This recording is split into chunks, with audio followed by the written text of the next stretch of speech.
So, ich gehe jetzt zu meiner Ofenbank. Au! Entweder du fährst mit dem Rollator zur Ofenbank oder du bleibst da auf deinem Stuhl sitzen. Die Invalidenkutschen riech ich nicht an. Das ist was für alte, gebrechliche Leute. Geh, Vater, du hast einen Unfall gehabt und bist schon bald 80. Das sag ich doch. Wenn ich in 10 Jahren mal wieder einen Unfall hab, dann können wir drüber diskutieren. Aber momentan gehe ich nur zu Fuß. Klang schon, dass ich den Stock da brauche. Du sollst den Rollator auch nur so lange benutzen, bis deine Prellungen am Fuß verheilt sind und dein Bandscheiben wieder in Ordnung ist. Hast du es doch gehört, was der Doktor gesagt hat? Dauert eh bloß 3 Wochen. Gut, dann bleibe ich die 3 Wochen da auf meinem Stuhl sitzen, bis ich wieder zur Ofenbank gehen darf. Ich wär noch wahnsinnig. Außerdem hast du seit meinem Unfall verboten, dass ich mit irgendwas fahre, was Radl hat. Ja, aber damit habe ich doch den Traktor gemeint. Radl sind Radl. Jedenfalls kann man mit einem Rollator keine Straßenlaternen umwalzen. Ah, da bin ich vollkommen unschuldig dran. Ich habe gar nicht gewusst, dass da eine Laterne steht. Ja, wir denn auch. Da war doch bis vor kurzem noch nicht einmal eine Straße. Doch, doch. Da muss schon immer eine Straße gewesen sein. Weil da lauter alte, verfallene Häuser stehen. Also, geh, Vater, jetzt red doch keinen Schmarrn. Das sind alles neue Häuser im Rohbau. Ah, das muss der Markus sein. Wird allmählich Zeit. Ich verstehe das nicht. Voriges Jahr hast du 3 Tage gefeiert, wie du deinen letzten Ochsen verkauft hast. Naja, ein sturer Ochs ist mir auch noch geblieben. Und jetzt müssen unbedingt wieder 2 Kühe her. Was sagt denn da die Heidi dazu? Die wird sich damit abfinden müssen. Ja. Der Herr im Haus bin immer nur ich. Ja, wenn sie nicht daheim ist. Geh, Vater, meine Frau ist jetzt 4 Wochen auf Kur und wenn sie dann wieder zurück ist, dann werde ich das alles in Ruhe erklären. Naja, schließlich herrscht da seit gestern eine ganz andere politische und wirtschaftliche Situation. Sind die Preise in Bayern einmarschiert? Servus, Karl!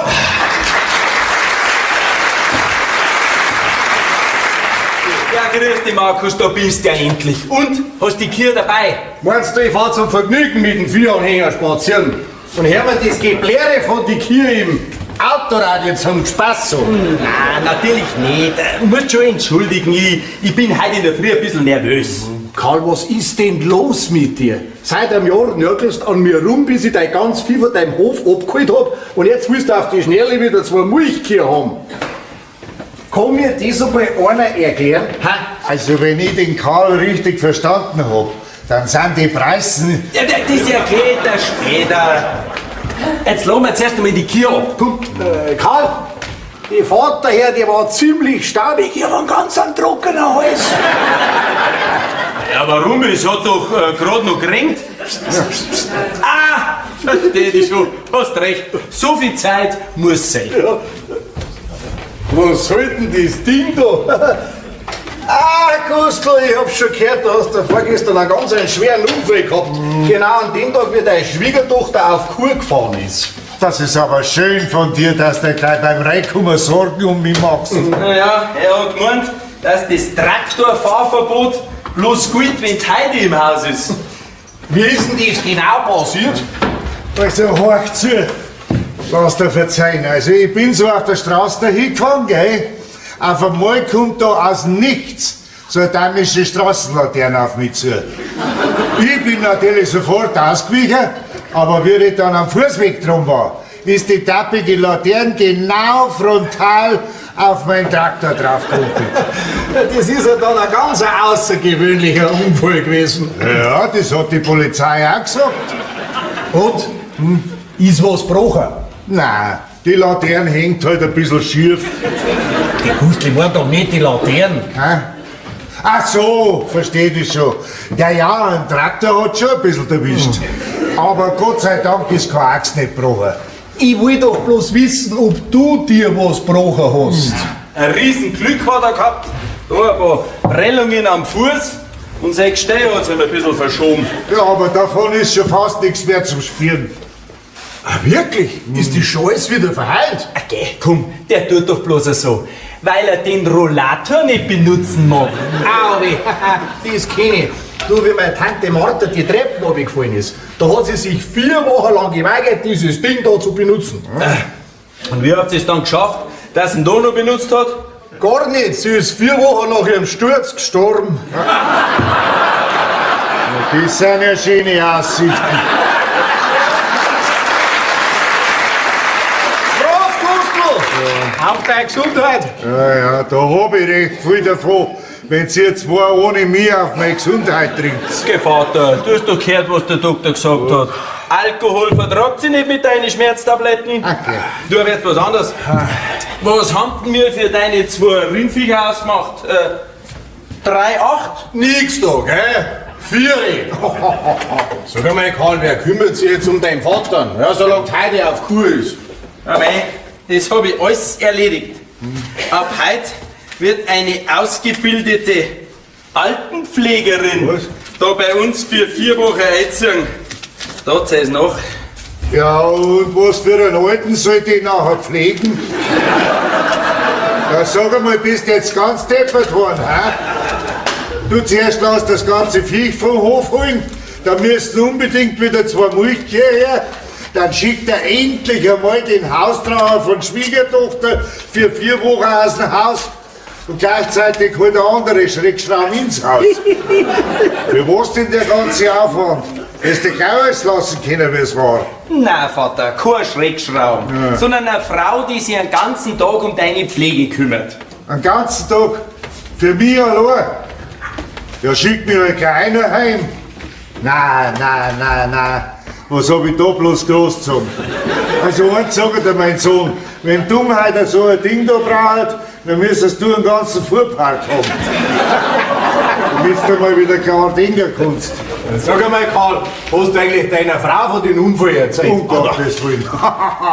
Die darf ja sofort die Tour abbrechen, damit sie mich tot pflegen kann. Das war ja gerade noch. Nein. Die soll erst einmal ihr Kur genießen. Das hat sie sich redlich verdient. Ja, wir haben es uns redlich verdient, Mann. Auwe, 4 Wochen sind bemerkbar. Geh weiter, Karl. Lassen wir's ab. Wart, nicht, dass uns da noch die Hälfte am Tisch verdunst. Du redest schon genauso blöd daher wie deine Frau. Du bleibst jetzt schön auf deinem Stuhl sitzen, wir sind gleich wieder da. Auf geht's. Von wegen. Das, au! Oje, das geht nicht allein. Ei. Ich glaube, ich werde alt langsam. Ob ich vielleicht da einmal mit dem Ding da. Nein, auf keinen Fall. Weil lieber den Anblick hätten wir aber der Karl schon ersparen können. Naja, muss halt einmal wieder meine eiserne Reserve herhalten.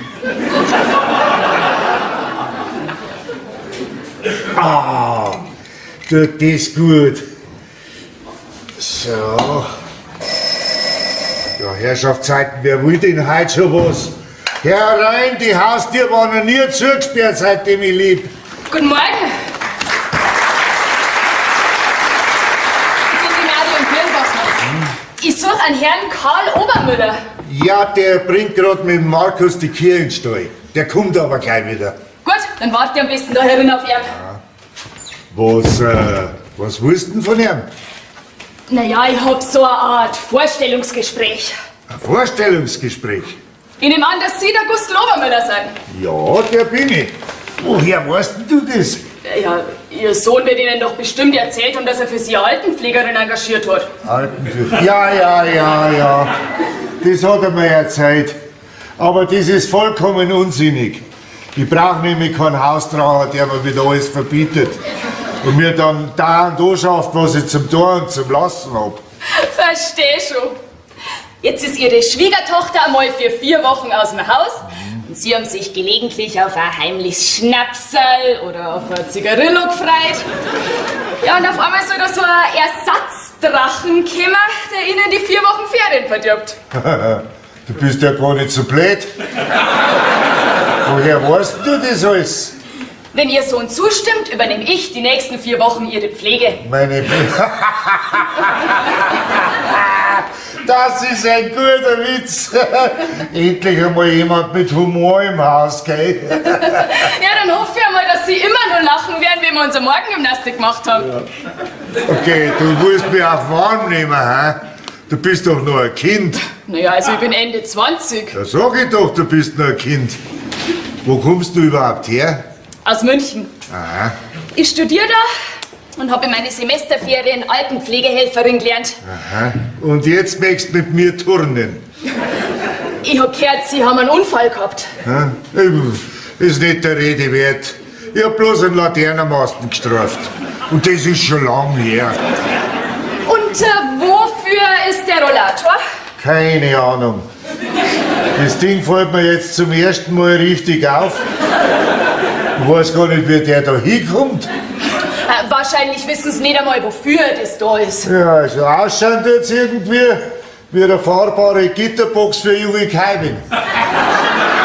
Ich glaube eher, der ist was für eude, sture Ochsen. Okay, tatsächlich. Also eins steht jedenfalls fest. Geistig sind Sie voll auf der Höhe. Merkt man das? Ja, das merkt man. Wer so lernen kann wie Sie, der muss im Kopf ziemlich hell sein. Also ich muss schon sagen, ihr junger Mann seid gar nicht so dumm. Aber du kannst reden, was du magst. Das Ding da riech ich nicht an. Gut, dass ich meinen schwarzen Rock und die dunkle Bluse reingepackt hab. Oh mein Mado, wenn's bei uns heraus schick ausgehen willst, dann bist du am falschen Ort. Ich hab da mehr an Ihre Beerdigung gedacht. Na, jetzt aber, Fräulein. So weit bin ich noch nicht. Bis aufs Wasser in die Füße geht's mir recht gut. So. Na ja, das ist bloß weil... Weil Sie sich momentan nicht bewegen. Das wird schon wieder. Jetzt machen Sie einer doch nichts vor. Die Füße schwellen von Tag zu Tag mehr an, wenn Sie sich nicht schnellstens auf die Füße stellen. Meinst du wirklich? Ich weiß, von was ich rede. Ich hab das im Altenheim jeden Tag erlebt. Langsam, aber sicher steigt das Wasser von den Füßen in die Lunge und den Kopf. Und dann? Dann kann ich langsam ans Umziehen gehen. Okay, du machst Witz. Na, leider nicht. Herr Obermüller, ich meine das völlig ernst. Ja, aber was kann ich noch tun, dass die zu weit kommt? Ja, die Füße bewegen. Fürs Bewegen. Reicht das so? Na, das reicht nicht. Aber man fast denkt. Und wenn jetzt sie doch ein bisschen mit dem Ding da durch die Gegend läuft? Wird die Schwellung in die Füße wieder zurückgehen? Ja? Und in 3 Wochen? Da werden Sie den Rollator vermutlich gar nicht mehr brauchen. Und ich kann meinen schwarzen Rock getrost im Koffer lassen. Ja, dann sollte man keine Zeit verlieren. Au, aber du musst mir ein bisschen helfen. So. So, gell? Ja. Also, packen wir's. Mach was. Ja, geht ja schon ganz gut. Ja, sag ich doch. Und die Schwellung in die Füße geht ja so zurück. Ja, wenn's so 5-mal am Tag 10 Minuten hin und her gehen, ja, dann kann die Schwellung schon nach ein paar Tagen verschwunden sein. Nein, Karl, ich verstehe dich einfach nicht. Warum willst du jetzt auch noch 2 schlafen? Ja, jetzt beruhig dich, ich kann dir das alles erklären. Platz da!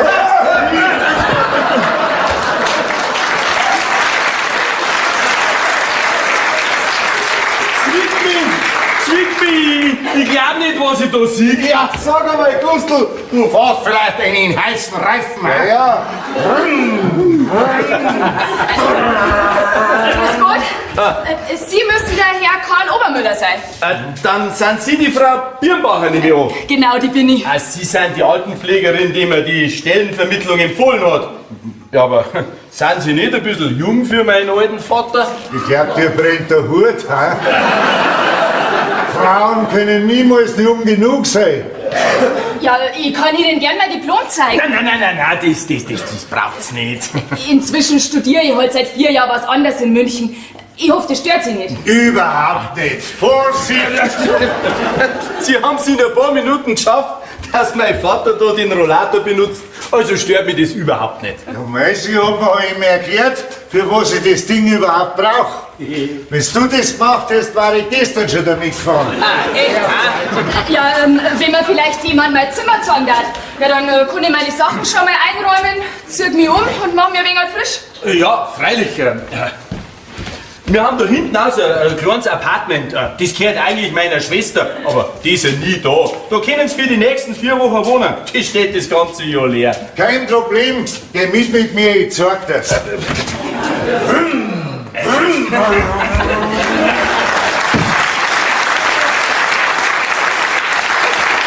dann beeile mich einmal, bevor wir davon fahrt. Oh, hast du das gesehen? Ja, hab ich. Aber jetzt red halt einmal endlich. Was soll denn das mit die Kier und warum willst du jetzt auch noch 2 Schafe haben? Sag einmal, willst du deinen Posten als Abteilungsleiter bei der Landwirtschaftskammer aufgeben und wieder ein bisschen Bauer spielen? Nein, im Gegenteil. Ich werde in Zukunft noch viel länger und härter arbeiten. Okay. Und das gibt's wirklich? Ja, ich werde mein Büro wechseln. Ach so, du meinst, du wärst umgebettet. Ja, da schau her. Vor dir steht der künftige Verwaltungsdirektor der Landwirtschaftskammer. Was? Ja, mich hast gehabt.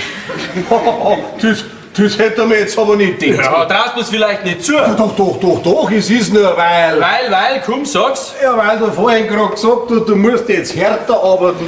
Sehr lustig. Nix für Hunger, Karl. Ich freue mich auch für dich. Ja, und ich gratuliere dir von ganzem Herzen zu deiner Beförderung. Nein, das dauert schon ein bisschen, gell? So schnell geht das nicht, weißt du, weil die Behörden mühlen, malen langsam. Also verzeih nicht rum in der Gegend, gell? Nein, über meine Lippen kommt kein Wort. Aber Karl, was hat jetzt deine Beförderung damit zu tun, dass du wieder Kier im Stall haben willst? Ja, jetzt überleg doch einmal, Markus. Wenn die in München beim Ministerium erfahren, dass ich vor kurzem mein ganz Vieh weggegeben hab, ja, dann macht doch das einen schlechten Eindruck. Ja, genau. Jetzt verstehe ich dich. Ganz schön raffiniert. Du, und wann wird das nachher offiziell mit deiner Ernennung zum Verwaltungsdirektor? Naja, also so 2 Wochen wird schon noch dauern. Das Ministerium muss noch zustimmen, aber das ist eine reine Formsache. Und warum habe ich mich nachher so beeilen müssen, dass ich dir die Kier bringe? Ja, Markus, du weißt doch, wenn die Presse davon Wind kriegt, ja, dann stehen die doch sofort vor meiner Tür. Die willst du dann unbedingt eine frische Milch servieren. Ach, Schmarrn. Die Presse, die soll kommen und soll ein paar Fotos machen von mir mit meinen Kühen. Und dann sollen sie berichten, dass ich auch privat den Bauern sehr nahe stehe. Oje. Bloß deswegen der ganze Aufwand. Ja, was heißt da bloß? Der Verwaltungsdirektor ist doch bloß eine Zwischenstufe auf meiner Karriereleiter. Hä? Ja, und dann gibt's auch noch einen anderen Grund. Und der war? Es sind doch bald Wahlen. Ja, wo liegt da das Problem? Ja, meine Schwester möchte doch für das Amt als Bürgermeisterin kandidieren. Hör bloß auf! Du, die ist ein rotes Tuch für uns Bauern. Die wollen uns am liebsten alle Felder und Wiesen enteignen und sie da der Großindustrie 4 Fabriken schenken. Ja, das siehst du vollkommen richtig. Genau! Ja, unsere ganze ländliche Struktur will die auf einmal wegblasen. Keine Kierdaten mehr auf unsere Wiesen stehen. Ja, wir denn auch. Da waren ja dann gar keine Wiesen mehr da. Richtig. Du Karl, du wirst doch nicht den Wahlkampf von deiner Schwester unterstützen. Da hat es in letzter Zeit so manche Gerüchte gegeben, gell? Ja, weiß ich schon, aber weißt du, woher diese Gerüchte kommen? Ja, die kommen deswegen, weil du deine Nebenerwerbslandwirtschaft auf einmal aufgeben hast. Ja, genau, aber es gibt auch noch andere Gründe, warum ich meine Landwirtschaft aufgegeben habe. Logisch, das war deine reine Faulheit. Jedenfalls muss ich mich entschieden gegen meine Schwester als Bürgermeisterin aussprechen. Genau. Jetzt verstehe ich erst richtig. Und wenn dann ein Zeitungsartikel erscheint, ja, in dem du dann erwähnt wirst als zukünftiger Verwaltungsdirektor von der Landwirtschaftskammer, ja, und auch noch nicht mehr deine eigenen Kühe stehst, nachher zeigt das. So ganz nebenbei, ohne dass ich direkt was sag. Auf welcher Seite du politisch stehst. Ganz schön verrückt. Du Karl, ich bin wirklich gespannt, wie die Wahl ausgeht. Du, es soll ja wirklich einige Leute geben, die für ein Industriegebiet sind. Ja, gerade die jungen Leute haben doch mit der Landwirtschaft nichts mehr am Hut. Und die beschweren sich dann auch noch am Wochenende, wenn in der Früh der Hagrat. Sag einmal, wann war denn deine Schwester eigentlich das letzte Mal da? Ich mein, die hat doch einen guten Posten in München drin in der Pinakothek. An Weihnachten. Was? Ja, ist das überhaupt statthaft, dass sich eine um das Bürgermeisteramt bewirbt, obwohl dass die da gar nicht mehr wohnt? Ja, sie ist ja da bei mir offiziell gemeldet. Ja, in München, da hat sie ja bloß ihren Zweitwohnsitz. Was, die wohnt offiziell noch da? Ja, Das darf doch nicht wahr sein. da kann ich nichts machen. Also sie hat da in dem Apartment ein lebenslanges Wohnrecht. Ja, das hat damals unsere Mutter testamentarisch festgehalten. Ja, da ist aber jemand stürmisch. Ist denn da jemand da?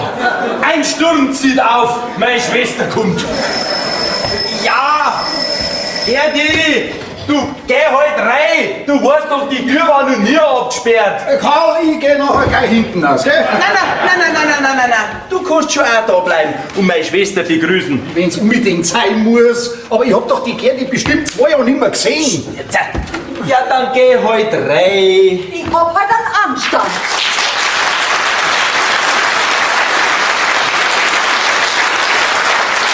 Und wart, bis er mir reingibt, gell? Alles klar, noch ganz die Alte. Liebste Schwester, ich freue mich auch, dich nach so langer Zeit wiederzusehen. Deine dummen Sprüche werden dir schon noch vergehen. Servus, Gerdi. Lang nicht mehr gesehen, gell?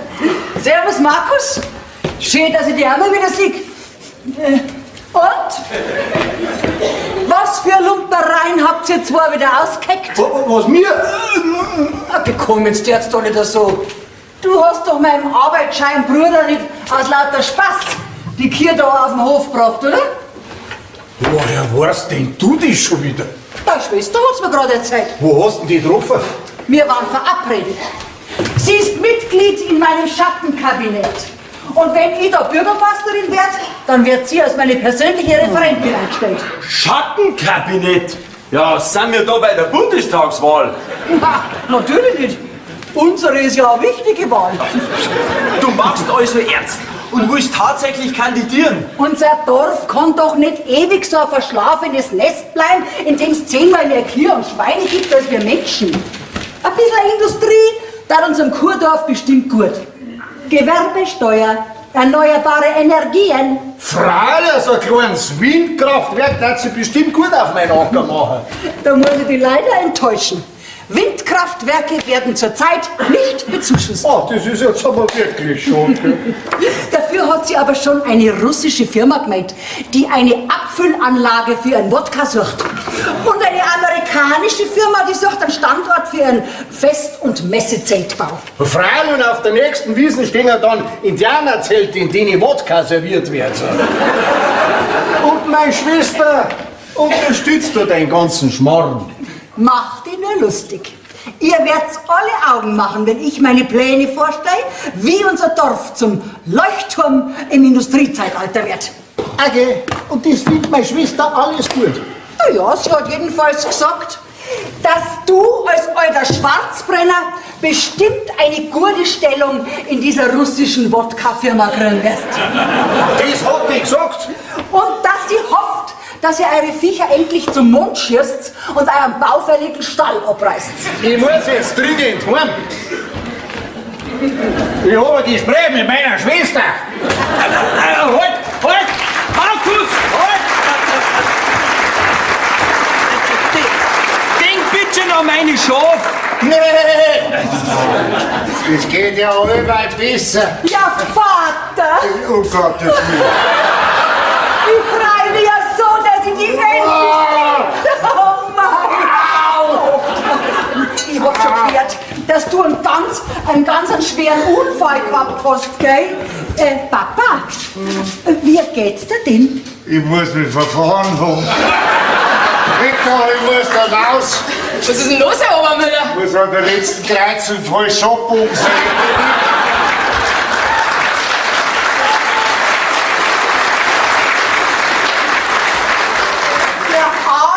Papa! Ist der jetzt immer auf so ein Ding angewiesen? Ja, du bist schon gut. Bis heute in der Früh ist der überhaupt nicht gelaufen. Nicht einmal mit an so einem Rollator. Aber anscheinend hat dein Anblick auf ihn eine besondere therapeutische Wirkung gehabt. Wer ist denn das junge Madel da? Achso, ja, darf ich dir vorstellen? Das ist die Frau Marion Birnbacher. Frau Grüß Birnbacher, Gott, das ist... Frau Birnbacher. Grüß Gott. Ja, Gerti Obermüller. Was? Sie sind die Frau Obermüller? Ich hab gedacht, Sie sind in Chur. Nein, das ist ja meine Schwester und nicht meine Frau. Ach so, jetzt hab ich aber schon einen kleinen Schreck gekriegt. Warum Schreck? Ja, wenn Sie seine Frau wären, dann wäre ihr jetzt überflüssig. Ach so ist das. Mein lieber Karl, das hätte ich dir jetzt gar nicht zutraut, gell? Und das, wo deine Frau erst seit 2 Tagen in Kur ist. Ja, warum? Ein Anruf bei der Agentur und Sie haben sofort die Frau Birnbacher hergeschickt.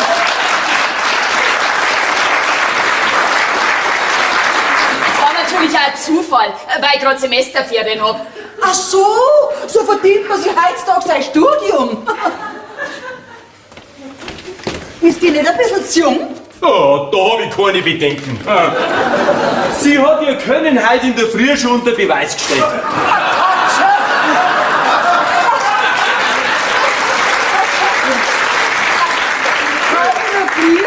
Ja, 2 Tage ist er schlaff rumgehängt und kaum war sie 10 Minuten da, war er wieder auf volle Touren. Schwandi! Und sowas gibst du einfach so offen zu? Ich glaube, Sie haben da was falsch verstanden. Ich bin von Ihrem Bruder als Altenpflegerin für Ihren Vater engagiert worden, bis Ihre Schwägerin wieder aus der Kur zurück ist. So ist das. Ja dann. Trotzdem sind Sie jetzt durch meine Anwesenheit überflüssig geworden, weil ich ab sofort die Pflege von meinem Vater übernehme. Was wärst du? Ja, was glaubst denn du, warum ich da bin? Ja, dass du halt dein Wahlkampf organisieren kannst. Geh, Karl, was glaubst denn du, wie egal mir der Wahlkampf jetzt ist, seitdem ich von dem schweren Unfall vom Papa erfahren habe? Nein, ich hab mir gesagt, wenn dein Vater dich braucht, dann bist du für ihn da. So, und jetzt nimm ihren Papa in die Arme, der braucht sicher viel Zuspruch. Karl, du kannst eigentlich gleich ein Foto von mir und vom Papa machen, das macht sie bestimmt gut in der Presse, ha? Ah, jetzt verstehe ich. Du machst dann auf Mitleid und Nächstenliebe und hoffst, dass du ein paar Stimmen für deine Wahlgewinner kriegst. Aber das sag ich dir gleich, da wird nichts draus. Das werden wir noch schon sehen. Ja, das werden wir noch schon sehen. Gehen wir weiter. Je, da bin ich anscheinend mitten in einen Familienstreit reingekommen. Hier bei Obermüller? Ah, grüß Gott, Frau Obermüller. Nein, Sie sind nicht falsch verbunden. Ich bin die Marion Birnbacher, die Altenpflegerin, die sich um ihren Schwiegervater kümmert, solange Sie nicht da sind. Also, ich finde schon, am Tag muss jemand bei ihrem Schwiegervater bleiben, so kurz nach seinem Unfall. Na, mit dem Traktor. Na, ist nicht so schlimm. Er macht schon Fortschritte. Ja, er kann sogar schon wieder allein gehen, wenn er sich auf den Rollator abstützt. Keine Angst, die kommen schon mit dem klar. Ja, und Ihre Schwägerin, die ist ja zur Not auch noch da. Ja, genau, die Gerti. Was schreit denn da so? Was meinen Sie mit komischen Geräuschen? Die sind Kühe aus Ihrem Stall. Hallo? Einfach aufgelegt. Oje. Die hat ihre Kur anscheinend dringend nötig.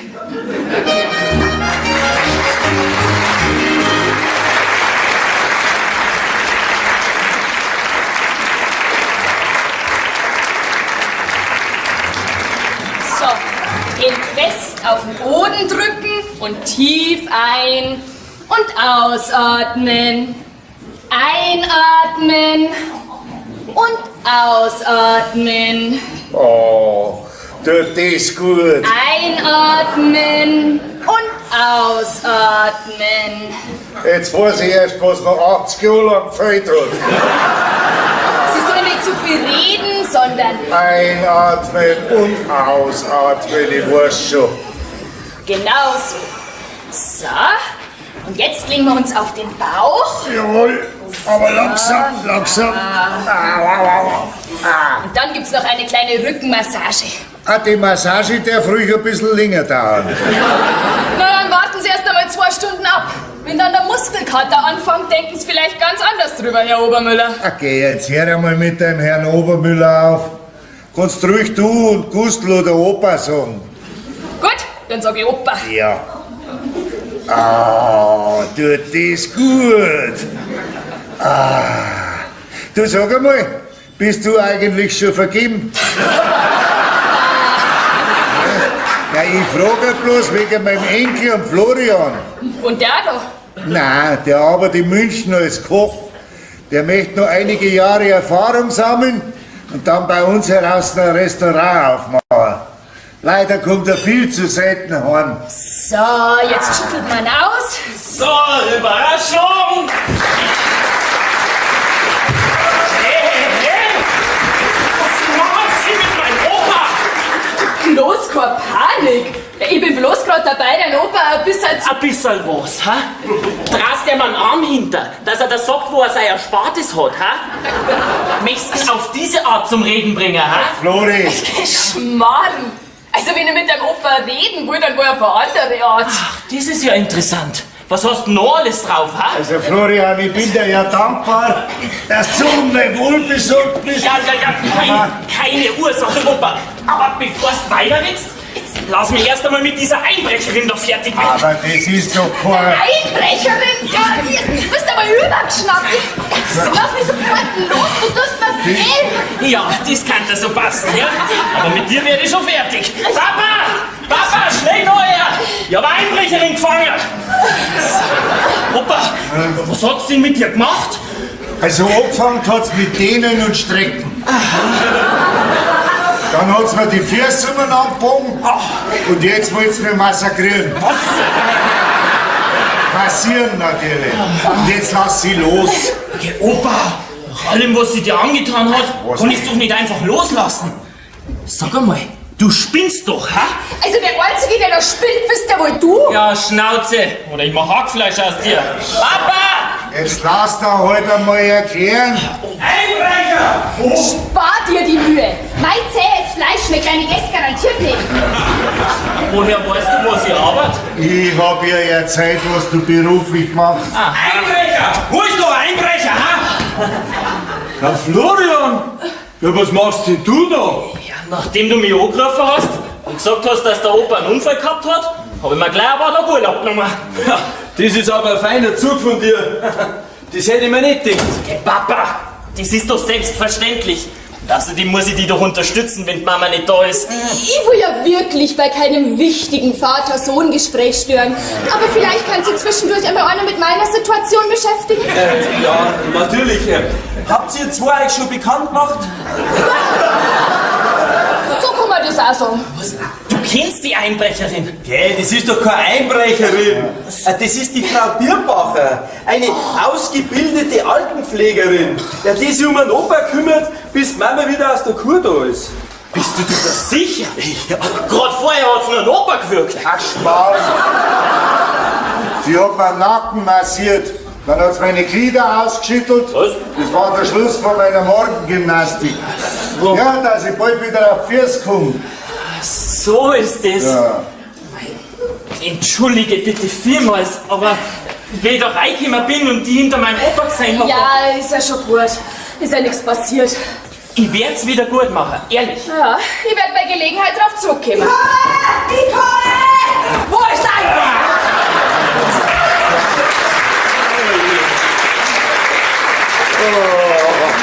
Die Tante Gerdi ist auch da. Also von mir hast du weniger Angst gehabt. Die habe ich ja bloß für eine Einbrecherin gehalten. Ja, das ist alles in Ordnung. Das war bloß ein Missverständnis. Papa! Papa! Ja, typisch meine Tochter. Kommt daher, wenn die Schlacht geschlagen ist. Jetzt hört deine Tatscherei auf. Mein Lieber, und bei deinem Anblick hätte sowieso jeder Einbrecher sofort die Flucht ergriffen. Das hat bestimmt mit dieser Person da zum Tor. Oh nein, jetzt ist aber langsam genug. Nein, Tante Gerdi. Die Frau Bacher. Birnbacher hat mit der Sache überhaupt nichts zu tun. Wenn, dann bin ich der Schuldige. Schau her, du kannst ja ein richtiger Kavalier sein. Wollt ihr mich jetzt den ganzen Tag da am Boden sitzen lassen? Ist da wirklich nichts passiert? Tut mir leid, Gerti, wenn ich dich enttäuschen muss, aber es geht mir gut. Okay, wenn dir was passiert wäre, gestorben war, du kommst. Au! Hilfe! Ich krieg keine Luft mehr! Florian, schnell hol einen Fotoapparat. Das müssen wir festhalten. Schnell. Das Pudel muss in Zeitung. Gerdi, näher hin zum Papa. Ja. Komm, mehr Leidenschaft. Ja, komm, ja. Selbstlose Bürgermeisterkandidatin hilft gefallenem Kreis. Die ungeschminkte Wahrheit.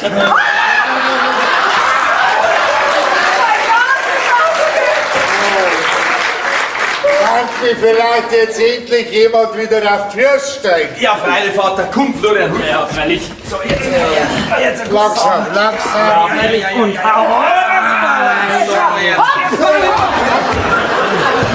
Da schau her. Danke. So, ich leg mir jetzt eine halbe Stunde nieder. Ihr kennt ja, da war das Frühstück herrichten.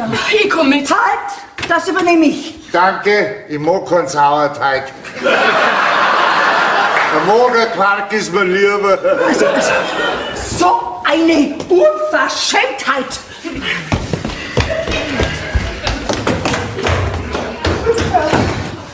Also, wenn es so weitergeht, bin ich aber überflüssig. Nein.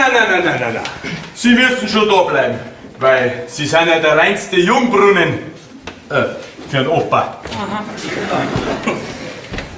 Entschuldige bitte noch einmal. Aber ich hab vorhin Ja, wirklich... ist schon gut. Ich weiß ja, dass du es nicht mit Absicht gemacht hast.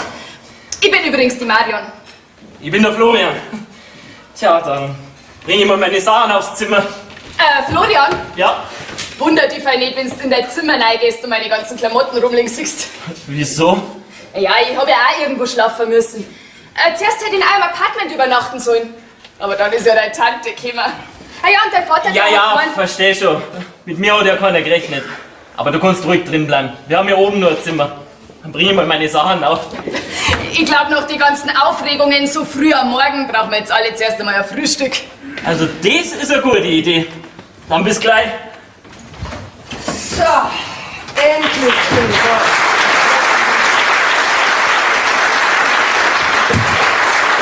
Hallo? Hallo, ist da keiner da? Ah, guten Morgen. Du siehst ja aber früher dran. Friedro? Wie meinst du das? Ja, da wo ich wohne, kommt die Post immer später. Also das Backel da ist für eine Marion Birnbacher. Aber ich weiß Ah ja, das Paket, das ist für mich. demnach sind Sie die Pflegerin vom Opa.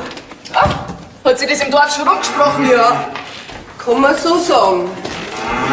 Und können Sie mir vielleicht sagen, was das Gemüse da draußen soll? Ja, das sind Kühe im Stall. Kühe im Stall. Also doch, das darf doch nicht wahr sein. Haben's für die auch eine Post? Mama! Was machst denn du da? Ich hab gedacht, du bist auf Kur. Mei, weißt du, vielleicht ist mir die Lust aufs Kuren vergangen. Frau Obermüller. Wieso die? Florian, was hättest denn du an meiner Stelle gemacht? Wenn du nach 2 Tagen Kur einmal daheim anrufst, dann meldet sich eine mir vollkommen unbekannte Frau am Telefon, sagt, dass sie sich um meinen verunfallten Schwiegervater kümmern muss. Dann erfährst du, dass sich deine überaus geliebte Schwägerin da eingenistet hat und als ultimativen Obergipfel kriegst auch nur mit, dass wieder Kühe im Stall stehen. Bitte Florian, was hättest du da? Ich hätte nicht mehr davon angerufen. Ach, Florian! Und weißt du was? Hast denn du gar keine Gene von mir? Ja. Was machst denn du überhaupt da? Ich hab mich gerade für die Arbeit umgezogen. Nein, ich möchte wissen, warum du daheim bist. Ja, nachdem ich das vom Opa gehört hab. Der Opa. Seit wann interessiert dich der Opa? Also, Du wolltest da ein paar ruhige Tage da machen, weil du gemeint hast, dass ich nicht da bin, hä? na ja, also ich hab... Such keine Ausrede. Wo ist dein Vater? Er muss irgendwo im Haus sein. Gut. Dann gehst du jetzt raus, schnappst dir meine Koffer und bringst das ins Schlafzimmer. Gehst du nimmer zurück in dein Kurhotel? Meinst du, ich fahr 400 Kilometer? Bloß, dass ich kurz Servus sag und Frühstück? Nein, natürlich nicht. Also. Ich gehe ja schon. Mama, Ja. wo hast du eigentlich die geile gelbe Jacken her? Wieso? Gefällt's dir nicht? Naja, sie hat sowas Postiges. Oh, das Entschuldigen Sie bitte vielmals, Frau Obermüller, aber ich hab Sie wirklich nicht für... die Frau Obermüller gehalten, ja. Ja, wir denn auch. Wenn Sie nicht einmal wissen, dass Kühe in Ihrem Stall stehen. Ja, und da bringen Sie auch noch das Backerl für mich rein. Unser Postbote hat auch noch nicht gewusst, dass wir eine neue Untermieterin haben. Aber bitteschön, jetzt sagen Sie mir doch erst einmal, was überhaupt mit meinem Schwiegervater passiert ist. Er ist mit dem Traktor gegen einen Laternenmast gefahren und hat schwere Prellungen abgekriegt. Aber es ist nichts gebrochen. Im Moment braucht er heute nur einen Rollator zum Gehen. Nein, da ist man kaum aus dem Haus und schon fährt der Opa wieder Traktor. Ich hab heute in der Früh schon mit Krankengymnastik und Massagen angefangen. Ja, und so wie ich das sehe, hat er wahnsinniges Glück bei dem Unfall gehabt. Ja, ich bin ziemlich zuversichtlich, dass er in 3 Wochen wieder ganz der Alte ist. Krankengymnastik, Massagen. Ja. Ich habe Ihren Schwiegervater davon überzeugt, dass ihn die Gymnastik und die Massagen wieder schnell auf die Füße bringen. Also Marion, die Gymnastik und die Massagen haben Wunder gewirkt. Ich habe überhaupt keinen Muskelkater und kann schon wieder viel besser gehen, ja? Und mein Rücken, der fühlt sich so entspannt. Aber ich glaube, er verspannt sich gerade wieder.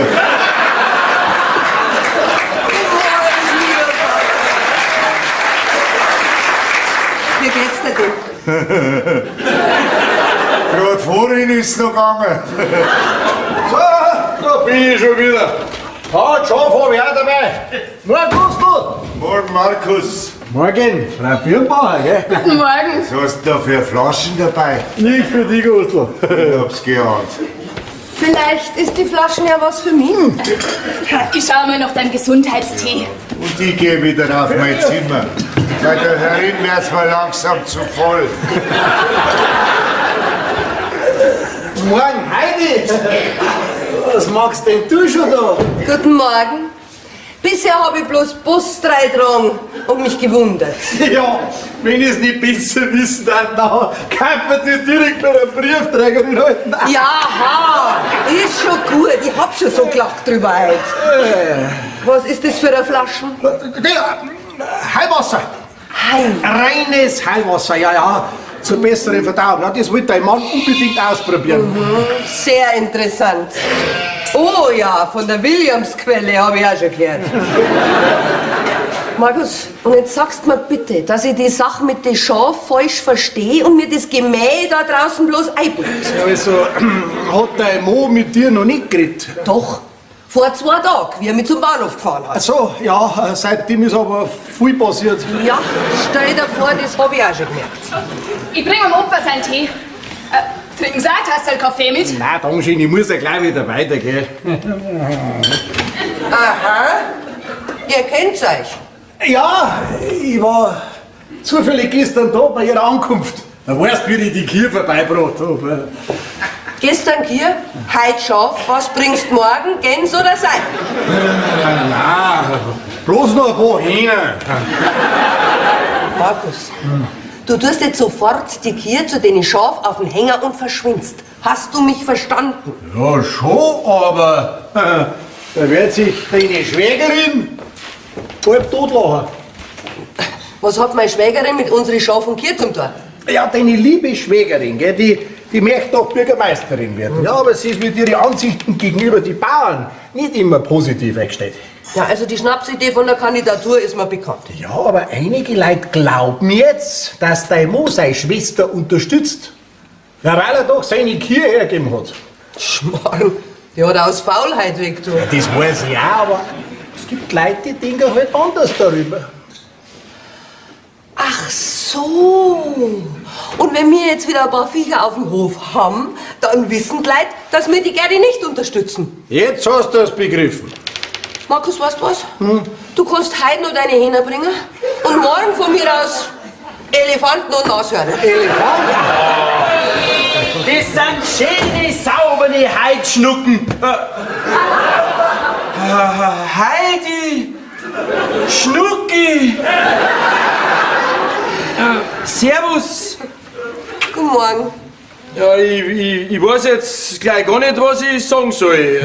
Du kannst sagen, was du willst, aber bitte erwähne nicht das Wort Briefträger. Warum war dein Kurschatten ein Postbote?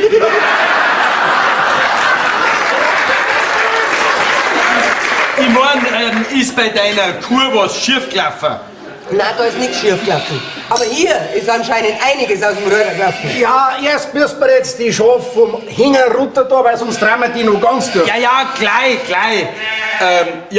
Schatz, also ich hab mir gedacht, ich weiß jetzt vielleicht gleich gar nicht, was ich sagen soll, gell?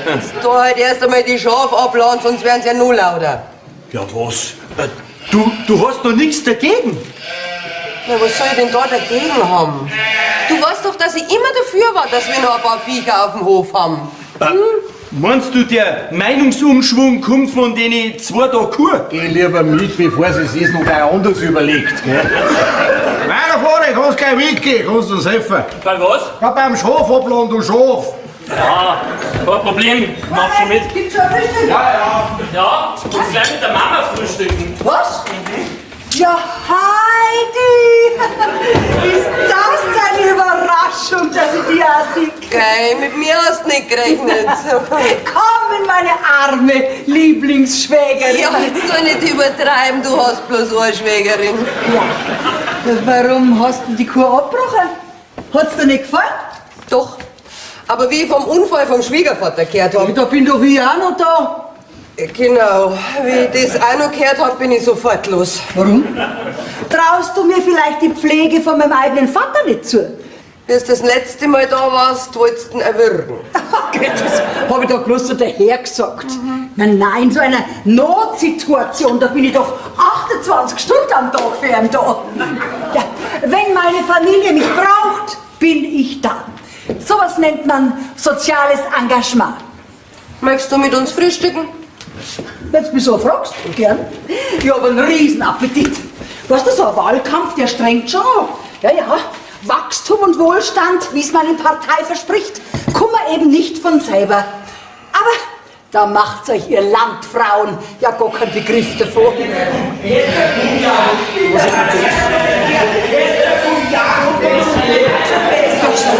Ja, sag einmal, seit wann habt ihr wieder Schaf? Mal was. Sind sie so abgegangen.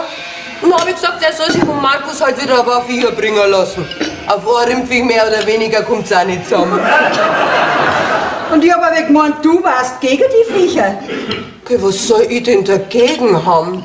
Mein Gerdi, du weißt ja gar nicht, wie schrecklich das für mich war. In der Früh zum Aufwachen ohne ein Muh, Mäh oder Kikeriki. Nur dumm, dass eure Wiesen für das neue Industriegebiet ausgewählt sind. Ja, aber bloß wenn du Bürgermeisterin wärst. Und das ist doch mehr als unwahrscheinlich. Werden wir auch schon sehen, gell? Sauber. Nach dem Morgentee gibt's jetzt ein gutes Frühstück. Ja, sag's einmal. Was fällt denn einer ein, zu einem wildfremden, alten Menschen einfach Opa zu sagen? Was heißt da alt? Die Marion hat gesagt, ich habe einen durchtrainierten, entspannten Körper. Du aber mit deinen Spassetteln. So, Schwiegervater. Darf ich dich jetzt einmal gescheit begrüßen und fragen, wie es da geht? Später, jetzt werden wir frühstücken. Aber unterhalten dürfen wir uns schon. Ja. Wie lang möchtest du bleiben? Ja, Warum? Wollt's mir vielleicht schon wieder los sein? Nein. Du bist uns immer herzlich willkommen. Ja, komm, jetzt sag's doch nicht so.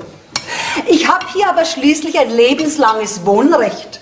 Was du nicht hast, sollte mein Bruder dich mal verlassen, meine liebe Heidi.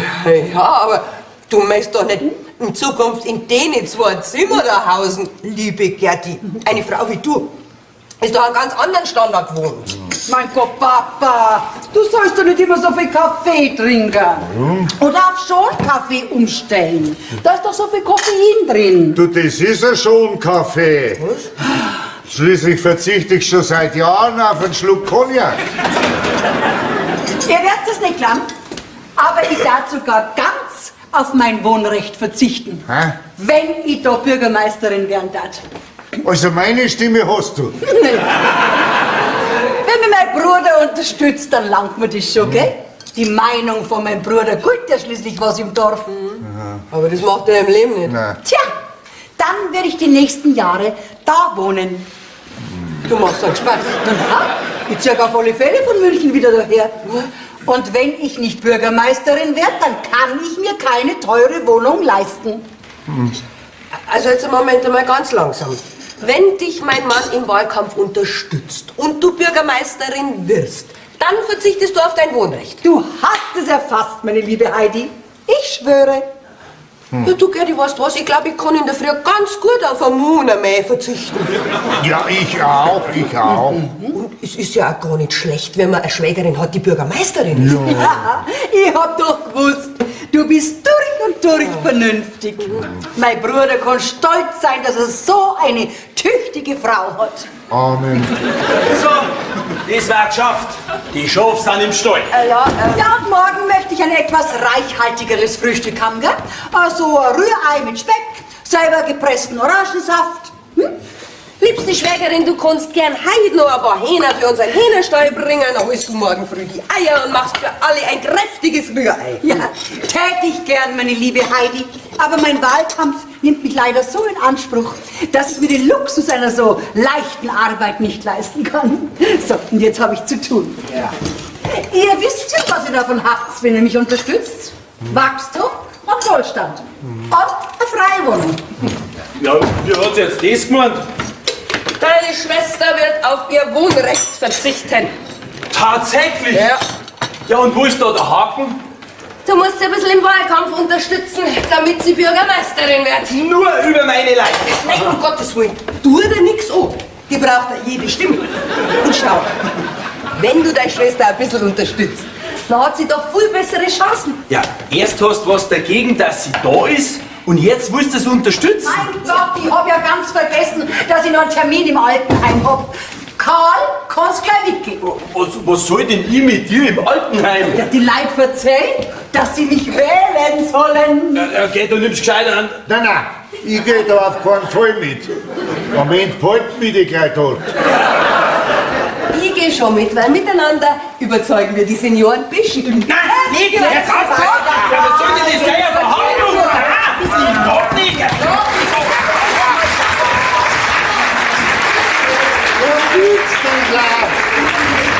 Also das hätte ich nicht gedacht, dass die noch mal vor mir ins Altersheim schleppen. So, da mengen wir jetzt einmal die Kühe. Kannst du das überhaupt? Ja, freilich. Ich hab früher die Pferde immer bei meinem Onkel Hermann auf dem Bauernhof verbracht. Ja, der hat's mir beigebracht. Also, auf geht's. Ja, wenn das so ist. Opa, kann man die ganz kurz allein lassen? Frale, Moment. Opa, was ist denn? Ich weiß nicht, was du meinst. du weißt genau, was ich mein.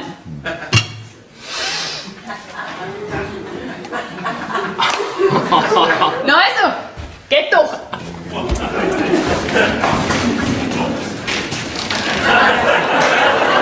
Also, geht doch.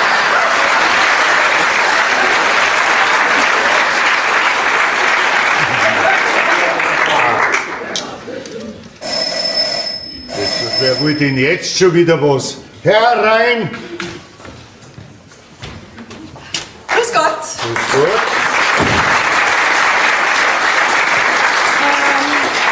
Bin ich da richtig bei Familie Obermüller? Ja, da sind Sie schon richtig. Kann ich Ihnen mit irgendwas weiterhelfen? Mein Name ist Daniela Birnbacher. Ja, Ja, meine Tochter soll zurzeit bei Ihnen sein und einen älteren Herrn pflegen. ja, älteren Herren haben wir keinen. Aber ihre Tochter ist da. Ach ja, könnte ich die Marion mal kurz sprechen, bitte? Die kommt gleich wieder, die ist gerade kurz im Stall. Was? Im Stall? Ach, wo soll sie auch sonst sein? Ich hab's meinem Mann schon vor 20 Jahren gesagt, schickt es in den Ferien nicht immer zum Onkel Hermann aufs Land. Ja, irgendwann gefällt's ihr dann noch. Ja, ich meine, eigentlich ist sie ja bei mir, gell? Aha, Aber sitzen Sie ja doch. dankeschön. Werden Sie von der Marion erwartet? Nein, ganz im Gegenteil. Ich habe erst eine Studienkollegin von ihr bestechen müssen, dass ich überhaupt erfahre, wo sie ihre Semesterferien verbringt. Naja, ist doch schön von Ihrer Tochter, wenn sie sich in die Semesterferien ein bisschen was dazu verdient. Naja, arbeiten könnte sie in unserer Firma ja auch, aber das will sie nicht. Aha. Was haben Sie denn für eine Firma? Ja, mein Mann ist in der Immobilienbranche tätig. Ja, unsere Firma besitzt ein paar Bürohäuser, einige Mietshäuser, Hotels. Ja, und dann verwalten wir Einkaufszentren in den europäischen Metropolen und so weiter und so weiter. Ja, Farik. Ja, das ist ja interessant. Ja, für meine Tochter scheinbar nicht. Die zieht's wohl vor, Kühe zu melken. Ja, mei, das muss auch von jemandem gemacht werden. Stellen Sie sich mal vor, sie weigert sich während ihrem Studium Geld von uns anzunehmen. Ja, sie will nicht einmal in eine Wohnung von uns einziehen. Ja, Gott sei Dank. Wie bitte? Nein, verstehen Sie mich nicht falsch. Ich meine, wissen Sie, Ihre Tochter, die hat's fertiggebracht, mich wieder zum Laufen zu bringen. Ja, sie ist sehr tüchtig in ihrer Arbeit. Und wenn ich es auch vor ihr nie zugeben darf. Aber sie versteht es auch, mit so alten, sture Ochsen wie mit mir umzugehen. Ja, in ihrem Beruf, da ist sie gut, das ist ja das Schlimme. Ja, sie war sogar Landesbeste in ihrem Jahrgang bei der Abschlussprüfung. Oh, bitte. Ja. Aber Sie wollen den Marion doch nicht wieder mit heimnehmen. Nein, die Hoffnung habe ich nicht. Nein, ich bin hier in der Gegend, weil ich mir ein paar Bilder von einem jungen Chiemsee-Maler anschauen möchte. Okay, gibt's noch Chiemsee-Maler? Ja, nicht mehr ganz so viele wie früher, aber es gibt durchaus noch Künstler, die diese Tradition fortführen. Aha. Ja, und wissen Sie, unsere Kunststiftung unterstützt vorwiegend junge Maler. Ja, und wir haben da einen sehr, sehr vielversprechenden jungen Künstler ausfindig gemacht, dem unsere Stiftung ein Stipendium finanzieren möchte. Aha. Ja, er geht neben der uns bekannten Malerei in eine ganz andere Richtung. Ja, wo geht er denn hin? Ich meine, was für einen Stil malt er denn? Vorwiegend gequantelter Surrealismus. Ja, die Bilder, die haben eine gewisse Sogwirkung und findet die surrealistisch überzeichnete Einheit von Raum und Zeit wieder. Das muss ich jetzt aber nicht verstehen. Sie werden es nicht glauben, ich habe bis vor 3 Tagen selbst noch keine Ahnung von dieser Kunstrichtung gehabt. Ja, nur wir haben in unserer Stiftung ein Problem. Unsere Geschäftsführerin hat gekündigt und jetzt muss ich selbst losziehen, bis wir eine Nachfolgerin gefunden haben. Ja, mir persönlich gefallen ja die Impressionisten viel besser. Ah, das ist interessant. Sie so einen Imperialisten habe ich auch in meinem Zimmer. Ja, wahrscheinlich ein Druck. Na, der ist schon ein Original. Ein Original? Ja. Kann ich mir nicht vorstellen. Doch, den hat mir mein Großvater 1948 geschenkt. Und der hat ihn wiederum in die 20er Jahre in Holland gekauft. Aha. Ja, und seitdem steht er jetzt in meinem Schlafzimmer hinterm Schrank. Das ist ja interessant. Kann ich das mal sehen? Nur wenn Sie mir versprechen, dass Sie Ihre Tochter nicht wieder mitnehmen. Nein, wenn es weiter nichts ist, das schaffe ich sowieso nicht. Also na, können wir gehen. Da müssen wir raus. Ja? Okay, Frau Birnbauer, Ja. gehen Sie doch einmal in das Kastel da rein. Natürlich. Ich verstehe. Ich soll die Flaschen und ein Glasl mitnehmen. Ja, wo denken Sie denn hin? 2 Glasel sollen Sie mitnehmen. Oder mengen Sie keinen? Echte Williamsbirnen. Garantiert schwarzbrennt. Naja, wenn Sie mich regelrecht dazu zwingen, sage ich nicht nein. Ich habe schon 3 Tage keinen Schnaps mehr drüber, gell? Das klingt ja schrecklich.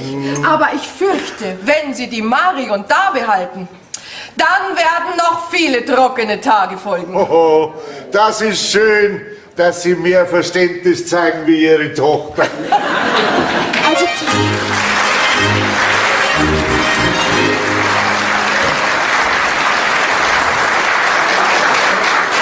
So, den fest auf den Boden drücken und tief ein- und ausatmen. Das zirkt aber tierisch im Kreuz. Dein Opa ist nicht so wehleidig wie du. Hände auf den Boden lassen. Du brichst mir alle Knochen. Dein Opa leitet bestimmt seinen Rollator. Männer, sobald es irgendwo zwickt, sehen sie sich schon halb im Himmel. Guten Morgen, Frau Birnbacher. Morgen, Herr Obermüller.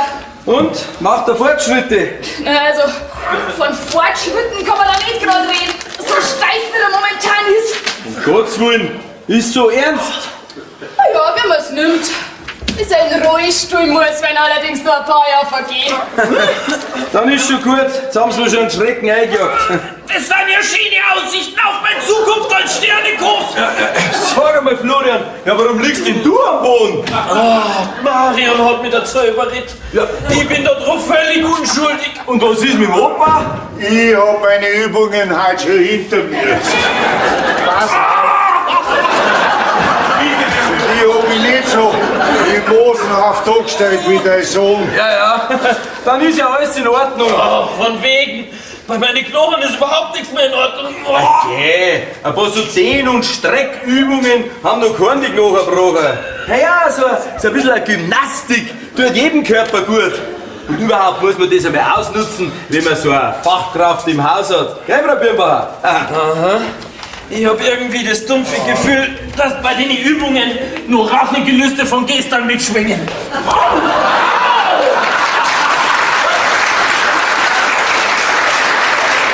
Was war jetzt das? Eine Bauchlandung. Nein, Entschuldigung, Florian.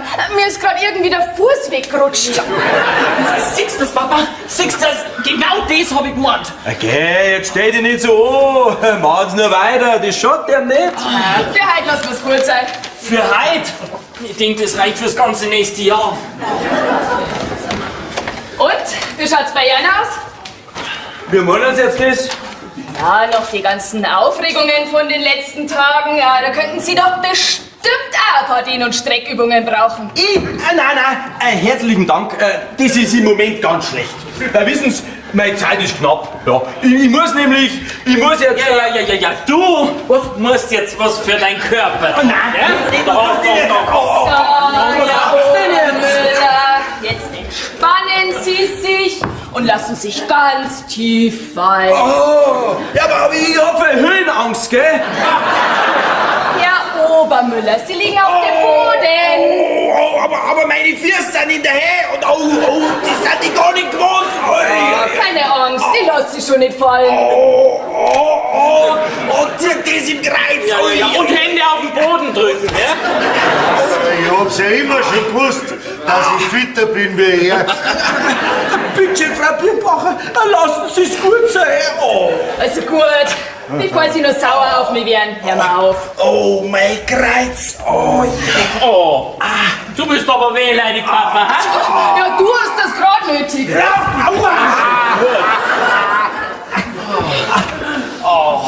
Ich denke, ich werde mir jetzt noch ein bisschen Healing. Von wegen Healing. Jetzt geht's zum Betten. Ich komm gleich. Ja, wenn's sein muss. Wissen Sie, Frau Birnbacher, solche Übungen, die sind nichts mehr für mich. Aber so eine Rückenmassage war jetzt gar nicht schlecht. Oh. Ja, das tut gut. Ja, da merkt man halt gleich die versierte Fachkraft. Karl, vielleicht sollst du wissen. Diese jungen, kräftigen Hände. Ist schon was anderes wie die groben Bratzen von meiner Alten.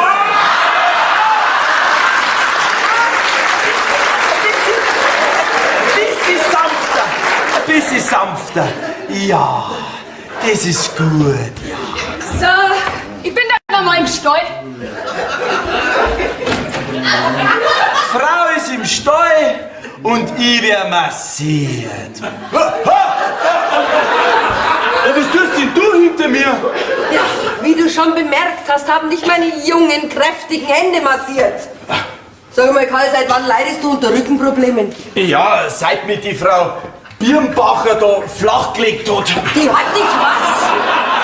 Ja, sie hat halt mit mir ein paar so Turnübungen versucht. Ja, und der hat sich nicht sehr gut angestellt dabei. Ja.